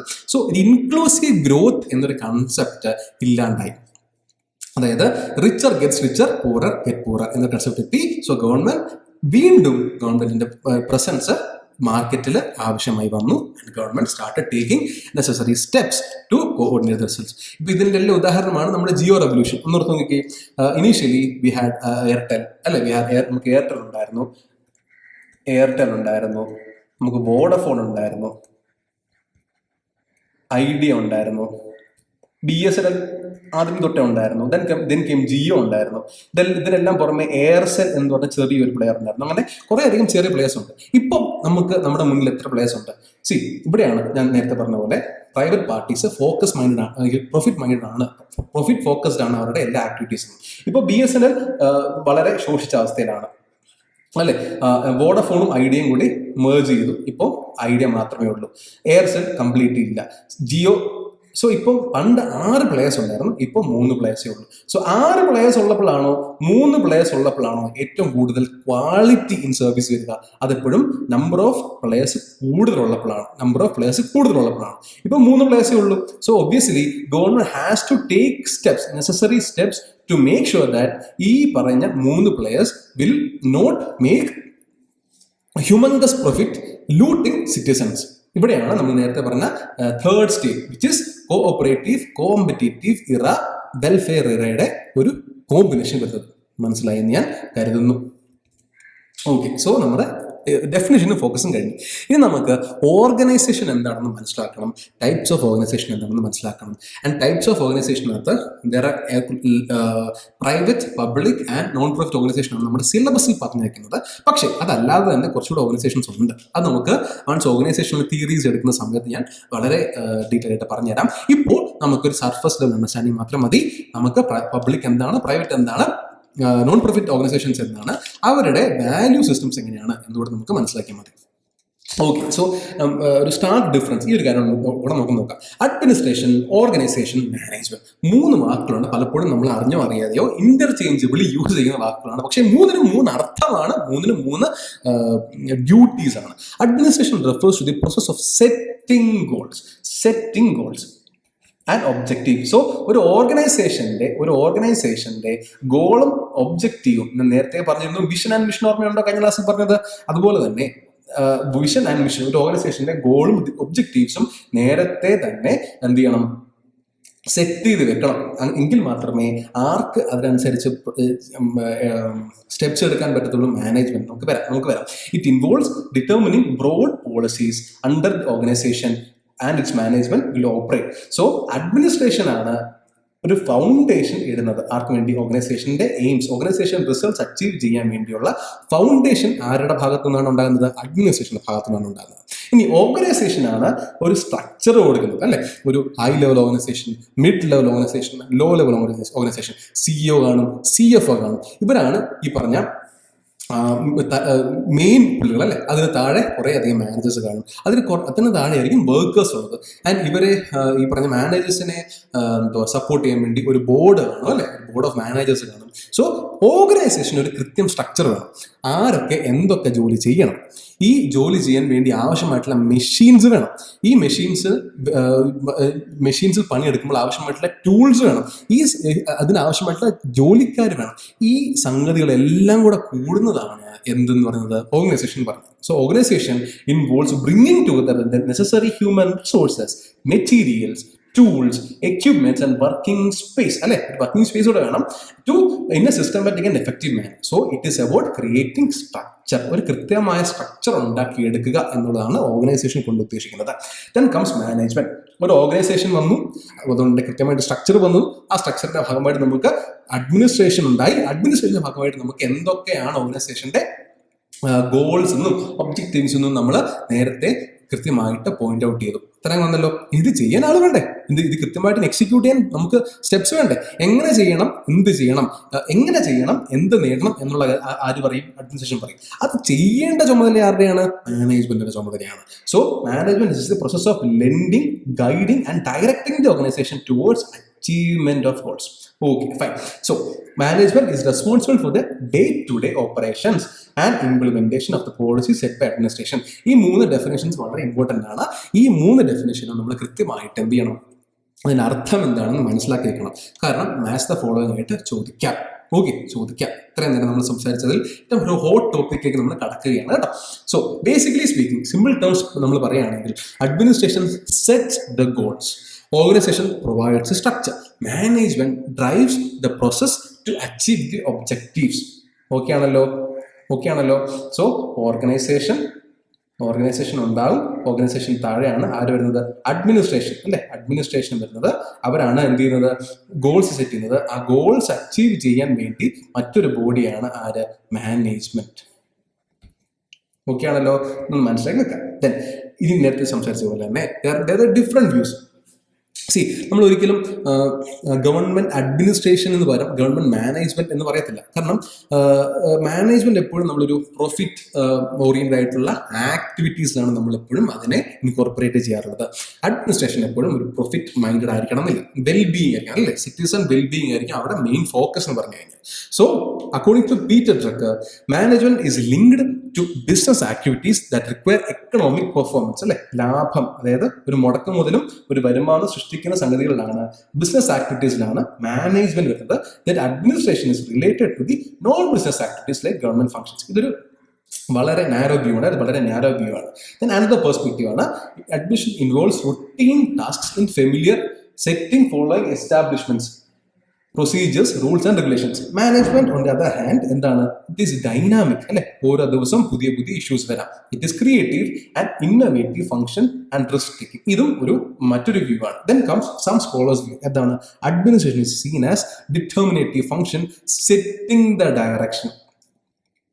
നമ്മുടെ വഴി കാണിച്ച്, എങ്ങോട്ടാണ് വഴി, നമുക്കൊരു വഴിയുണ്ട്, എത്തേണ്ട ഡെസ്റ്റിനേഷൻ ഉണ്ട്, അത് കാണിച്ചു തരുന്ന ആളാണ് administration. And management is considered as an executive function focusing on the implementation of broad policies. So ഇത്ര നമ്മൾ ഡിസ്കസ് ചെയ്ത സെയിം ഐഡിയയിലാണ് ഈ വ്യൂ വരുന്നത്. സോ നമ്മൾ നേരത്തെ പറഞ്ഞ പോലെ there are narrow view, there are broader view. So ഈ 3 ഡെഫിനേഷൻ ഉണ്ടല്ലോ, ഈ 3 ഡെഫിനേഷനും അതിന്റെ സെന്റിമെന്റ്സും അതിന്റെ സത്യം നമ്മളൊന്ന് മനസ്സിലാക്കി വെക്കുക കേട്ടോ. Fine. Then public private and non profit, sorry ചെറിയൊരു സ്പെല്ലിംഗ് മിസ്റ്റേക്ക് ഉണ്ടായിട്ടുണ്ട്, ഐ എം സോറി, എൻ്റെ ഭാഗത്തുള്ള മിസ്റ്റേക്ക് ആണ്. നോൺ പ്രോഫിറ്റ് കേട്ടോ, നോൺ പ്രോഫിറ്റ് ഓർഗനൈസേഷൻ. ഓക്കെ ആണല്ലോ. നോക്കിക്കേ, ഇനി പബ്ലിക് ഓർഗനൈസേഷൻ ഗോൾസ് നോക്കുക. ഗോൾസ് വെച്ച് നമുക്ക് കമ്പയർ ചെയ്യാം. ഫസ്റ്റ് ഗോൾസ് വെച്ച് കമ്പയർ ചെയ്യാം. ഞാൻ കാര്യമായിട്ടുള്ള റിട്ടേൺ നോട്ട്സ് തരാതെ ടേബിൾ തരുന്നത് കമ്പാരിറ്റീവ് അണ്ടർസ്റ്റാൻഡിങ്ങിന് വേണ്ടിയാണ് കേട്ടോ. അങ്ങനെയാണെങ്കിൽ ഈ ഒരൊറ്റ ടേബിൾ മതി. അല്ലെങ്കിൽ നിങ്ങൾക്ക് എന്താണ് പബ്ലിക്, എന്താണ് പ്രൈവറ്റ്, എന്താണ് നോൺ പ്രോഫിറ്റ് എന്നുള്ള ഒരു വലിയ ഡെഫിനേഷനൊക്കെ തന്ന് വെറുതെ നിങ്ങളെ കൂടുതൽ മെനക്കെടുത്താന്നല്ലാതെ പ്രത്യേകിച്ച് ഒരു നേട്ടം എനിക്കും ഇല്ല, നിങ്ങൾക്കും ഇല്ല. കാരണം ഒരു ആൻസർ ചെയ്യണമെങ്കിൽ, ഒരു ക്വസ്റ്റ്യൻ ആൻസർ ചെയ്യണമെങ്കിൽ നമുക്ക് എന്ത് ചെയ്യണം? ഈ പറഞ്ഞ കമ്പാരിറ്റീവ് അണ്ടർസ്റ്റാൻഡിംഗ് ആണ് വേണ്ടത്. കാരണം പബ്ലിക് എന്താണ്, പ്രൈവറ്റ് എന്താണ്, നോൺ പ്രോഫിറ്റ് എന്താണെന്നുള്ള ബോധമുള്ളവരാണ് ഈ ക്ലാസ് കേൾക്കുന്നതെന്ന് എനിക്ക് നല്ല ഉറപ്പുണ്ട്, 100% ഉറപ്പുണ്ട്. കാരണം നമുക്ക് എല്ലാവർക്കും ഒരു കുറച്ച് മെച്യൂരിറ്റി, കുറച്ച് പ്രായമായിട്ടുണ്ട്. സോ നമുക്ക് എന്ത് ചെയ്യാം? ഓരോന്നിനെ കമ്പയർ ചെയ്ത് നോക്കുക. ഗോൾസ് എടുക്കുക. ഗോൾ എടുക്കുകയാണെങ്കിൽ ഒരു പബ്ലിക് ഓഫീസിന്റെ അല്ലെങ്കിൽ ഒരു ഗവൺമെന്റ് ഓഫീസിന്റെ ഏറ്റവും വലിയ ഗോൾ എന്താണ്? ഒന്ന് അക്കൗണ്ടബിലിറ്റി, അതായത് അവരെടുക്കുന്ന ആക്ഷൻസിന് അവർ അക്കൗണ്ടബിൾ ആയിരിക്കണം. ആർക്ക് അക്കൗണ്ടബിൾ ആയിരിക്കണം? ടു ദ മിനിസ്റ്റേഴ്സ്, അല്ലെ? മിനിസ്റ്റേഴ്സ് അല്ലെങ്കിൽ റെസ്പെക്റ്റീവ് മേലുദ്യോഗസ്ഥർ, അവർ മിനിസ്റ്റേഴ്സിന് അക്കൗണ്ടബിൾ ആണ്. And ministers accountable to the government, അല്ലെ? And ministers accountable to the chief minister. So the total government is responsible to the legislature. So ഒരു ഡെമോക്രാറ്റിക് ഇൻസ്റ്റിറ്റ്യൂഷൻ മൊത്തത്തിൽ work ചെയ്യുന്നത് അക്കൗണ്ടബിലിറ്റിയിലാണ്. അതായത് അവർ ചോദ്യങ്ങളുടെ ഉത്തരം അവരെന്തുകൊണ്ട് ആ സ്റ്റെപ്പ് ചെയ്തു, അല്ലെങ്കിൽ ആ സ്റ്റെപ്പ് കൊണ്ട് എന്ത് കിട്ടി, ഈ ചോദ്യങ്ങൾക്കെല്ലാം ഉത്തരം ആർക്കുണ്ടായിരിക്കണം? ഒരു പബ്ലിക് ഓഫീസിനുണ്ടായിരിക്കണം. ആൻഡ് ട്രാൻസ്പെറൻസി ഇസ് അനദർ, അല്ലെ? അവർ ചെയ്യുന്ന സ്റ്റെപ്സിൽ കൃത്യമായിട്ടുള്ള ട്രാൻസ്പെറൻസി ഉണ്ടായിരിക്കണം. ആരുടെയും വിംസ് ആൻഡ് പ്ലഷേഴ്സിന് ആയിരിക്കരുത് പബ്ലിക് ഓഫീസ് വർക്ക് ചെയ്യുന്നത്.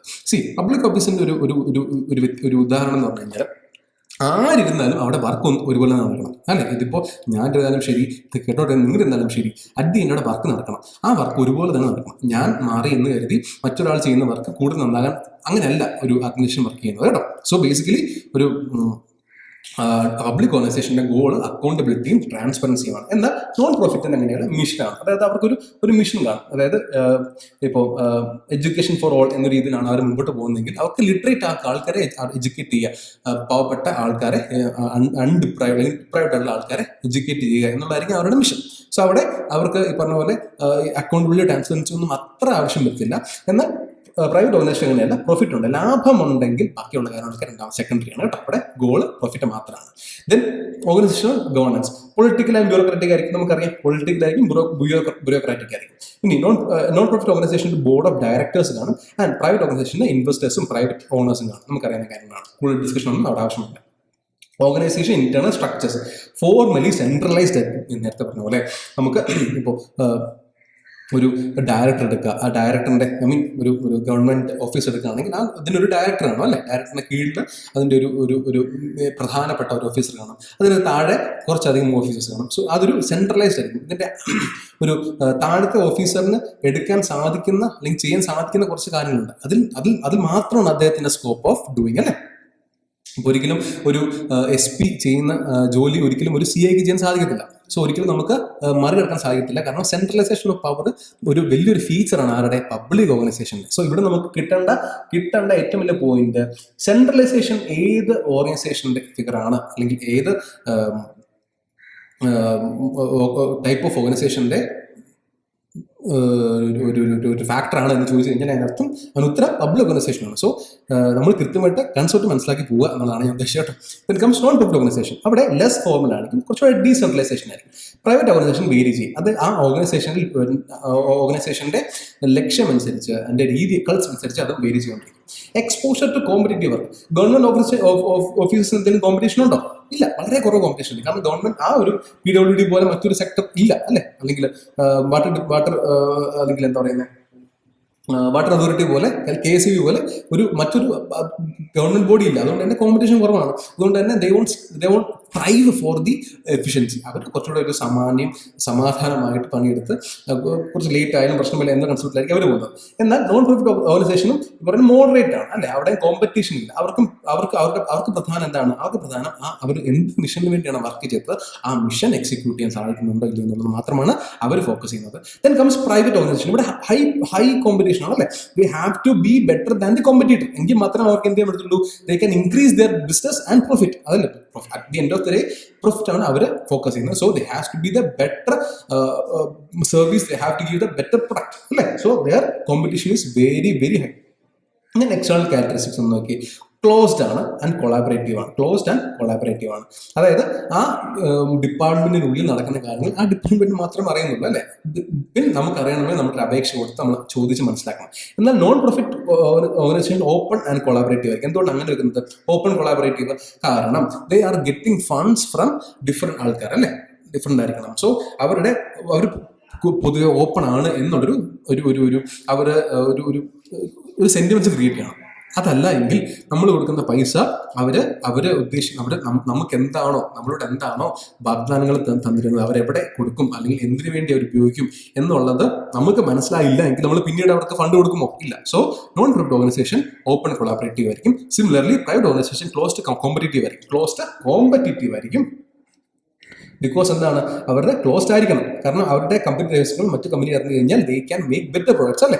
ദെൻ കോമ്പറ്റീറ്റീവ് ആണ്. എപ്പോഴും കോമ്പറ്റീഷൻ ഒരു ആസ്പെക്ട് ആർക്കുണ്ട്, പ്രൈവറ്റ് ഓർഗനൈസേഷൻസ് ഉണ്ട്. സോ ഇതാണ് ഒരു basically difference of public, private and non profit organisations. ഇതൊരു നമുക്ക് എന്താ പറഞ്ഞ പോലെ ഇതിലൊരു ക്വസ്റ്റൻസ് വരികയാണ് എങ്കിൽ അത് ആൻസർ ചെയ്യാൻ അത്ര വലിയ പാടൊന്നും കാണില്ല. ഒരു ബേസിക് അണ്ടർസ്റ്റാൻഡിങ് മാത്രം മതി. സോ ജസ്റ്റ് കൃത്യമായിട്ടൊന്ന് വായിച്ച് മനസ്സിലാക്കി വെക്കുക എങ്ങനെയാണ് ഗോൾസ് മാറുന്നത് എന്നുള്ളത്. പബ്ലിക് ഓർഗനൈസേഷൻ, പബ്ലിക് സെക്ടറും നോൺ പ്രോഫിറ്റ് സെക്ടറും തമ്മിൽ വരുമ്പോൾ എവിടെയൊക്കെയാണ് ഒരു ജോയിനിങ് എന്നുള്ളതാണ് നോക്കുന്നത് കേട്ടോ. So defence forces completely public സെക്ടറാണ്. കംപ്ലീറ്റ്ലി അവിടെ പ്രൈവറ്റ് സെക്ടറിനും നോൺ പ്രോഫിറ്റ് സെക്ടറിനും കാര്യമായിട്ടുള്ള സ്റ്റെപ്സ് എടുക്കാനില്ല.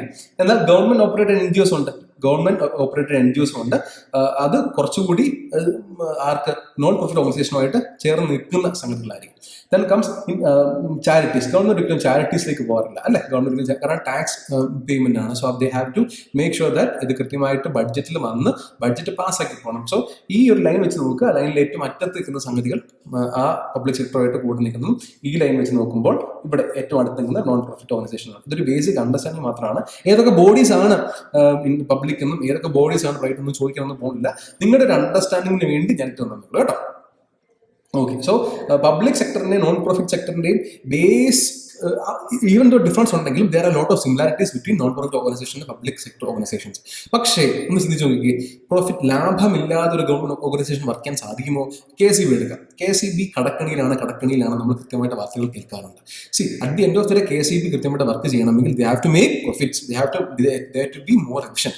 സോ ഇന്നത്തെ കാലത്ത് ഗവൺമെന്റ് ഓഫീസുകൾ പ്രൈവറ്റ് സെന്റിമെന്റൽ പ്രൈവറ്റ് പ്രാക്ടീസസ് കൂടി ഇൻകോർപ്പറേറ്റ് ചെയ്യണം എന്നൊരു ആവശ്യം, എന്നൊരു പുതിയ തോട്ടുകൂടുണ്ട് കേട്ടോ. നമ്മൾ അത് കൃത്യമായിട്ട് ഡിസ്കസ് ചെയ്യും when we are discussing organizational theories. Okay ആണല്ലോ. The point that I am trying to make is the kind of stark difference. അതായത് ഒരു പ്രൈവറ്റ് പബ്ലിക് എന്നൊരു നോർത്ത് ആൻഡ് സൗത്ത് പോൾ എന്ന സംഗതി ഇപ്പോൾ ഇല്ല എന്നുള്ളതാണ് സത്യം. കുറച്ചുകൂടി എന്താ പറയുന്നത്, ഗ്രേ ഏരിയാസ് പല സെക്ടറിലും വന്നു തുടങ്ങി കേട്ടോ. ആ ഗ്രേ ഏരിയാസിന്റെ വലിപ്പം കൂടുന്നതനുസരിച്ച് പബ്ലിക് അഡ്മിനിസ്ട്രേഷന്റെ ഡെഫിനേഷനിലും സ്കോപ്പിലും ഒക്കെ മാറ്റമുണ്ടാകും എന്നുള്ളതാണ് ഈ ക്ലാസ് കൊണ്ട് ഞാൻ നിങ്ങളിലേക്ക് എത്തിക്കാൻ ശ്രമിച്ച ഏറ്റവും കാതലായ പോയിന്റ്. ഓക്കെ. സോ നമ്മുടെ ഇൻട്രഡക്ഷൻ പരിപാടി എല്ലാം കഴിഞ്ഞു. ഓക്കെ. പബ്ലിക് അഡ്മിനിസ്ട്രേഷൻ എന്താണ്, അവൻ എങ്ങനെയായിരിക്കും എന്നുള്ള ഏതാണ്ട് ഐഡിയ എല്ലാവർക്കും കിട്ടിയെന്ന് കരുതുന്നു. ഇനിയാണ് നമ്മൾ അഡ്മിനിസ്ട്രേഷന്റെ ഏറ്റവും ഇമ്പോർട്ടൻറ്റ് ടോപ്പിക്കിലേക്ക് പോകുന്നത് with respect to the exam. നമ്മുടെ PSCയുടെ സിലബസിൽ ഏറ്റവും ഇമ്പോർട്ടൻ്റ് ആയിട്ടുള്ള ടോപ്പിക്കുകളിലേക്ക് നമ്മൾ കടക്കുകയാണ്. Principle of administration and administrative theories. അവിടെ നിന്നായിരിക്കും നമുക്ക് ക്വസ്റ്റ്യൻസ് കൂടുതൽ പ്രതീക്ഷിക്കേണ്ടത്. ഓക്കെ. സോ ഇന്നത്തെ ക്ലാസ് ഇത്രയേ ഉള്ളൂ. നെക്സ്റ്റ് ക്ലാസ് നമുക്ക് അഡ്മിനിസ്ട്രേറ്റീവ് തിയറീസും പ്രിൻസിപ്പിൾസ് ഓഫ് അഡ്മിനിസ്ട്രേഷനെ പറ്റി നമുക്ക് കൂടുതൽ ഡിസ്കസ് ചെയ്യാം. ഓക്കെ ആണല്ലോ. ഫൈൻ. So thank U.